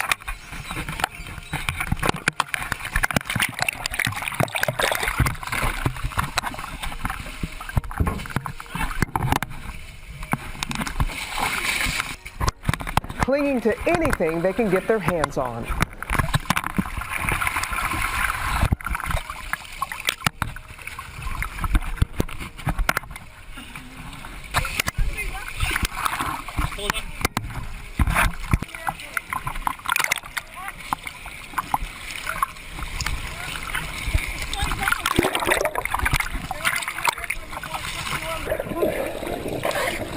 Oh, you gotta put it on first before you put it.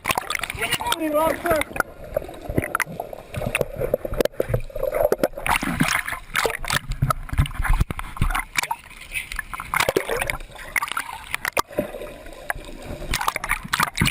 Passengers unbuckle into chest-deep water, calling instructions to each other, vest on first then pull, as they feel their way toward daylight. No shrieking, just tight voices and deliberate movements. Hands on seatbacks, arms out through windows, everyone grabbing anything buoyant. For 3 punishing minutes, the camera bobs as the aircraft settles and disappears, leaving a ring of heads and small swells. Most survive, one does not.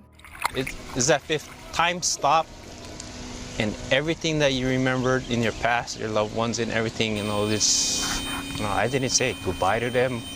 Your whole life just goes in front of you. State Health Director Loretta Fuddy succumbs to a stress-triggered arrhythmia while already afloat, an awful coda that underlines a brutal truth. Even after you beat the crash, the body's panic can still win. The clip is hard to watch, not for spectacle, but for the discipline, the quiet checklists, the matter-of-fact courage inside a shrinking pocket of air.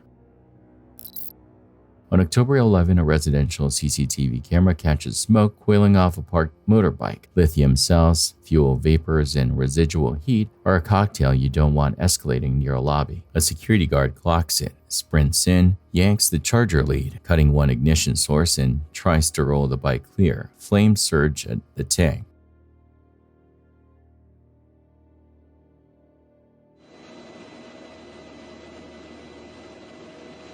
He swaps plans, grabs the fork, and drags the machine by brute force away from cars and walls, creating standoff distance if the tank vents or the pack goes into thermal runaway. Only then does he pop a canister and paint the seat, tank seam, and engine cradle with suppressant, starving the fire before it can ladder into adjacent property. It's a near textbook sequence. Isolate the power, increase separation, attack the base with the right agent. Also a reminder, mixed parking areas should carry Class B or C extinguishers. Keep e-bike charging out of egress, and mark muster points. His quick risk math likely kept a courtyard from becoming a crater.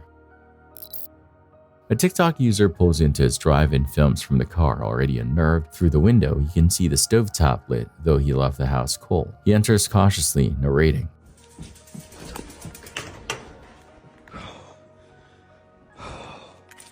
Why is that on?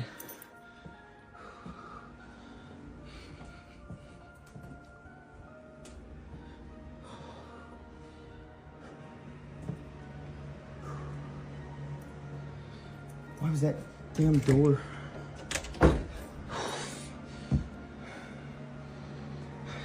That door was not shut. Then the door inside swings shut. Firm, deliberate, no draft currents evident. He tries bravado, calls out, "Who are you? What do you want?" Who are you? What do you want?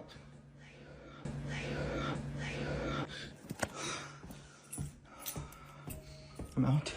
The reply is instant and close. One word, spoken plainly, leave. He does, fast. Appliances can self-ignite via faulty knobs and latches can drift, but disembodied near-field audio without a visible speaker is harder to file under random mechanics. If the voice came from a phone or a smart speaker, it isn't in frame and doesn't carry the tinny compression those devices imprint. He hasn't posted a follow-up yet. If he does, the stove and the voice will be the linchpins.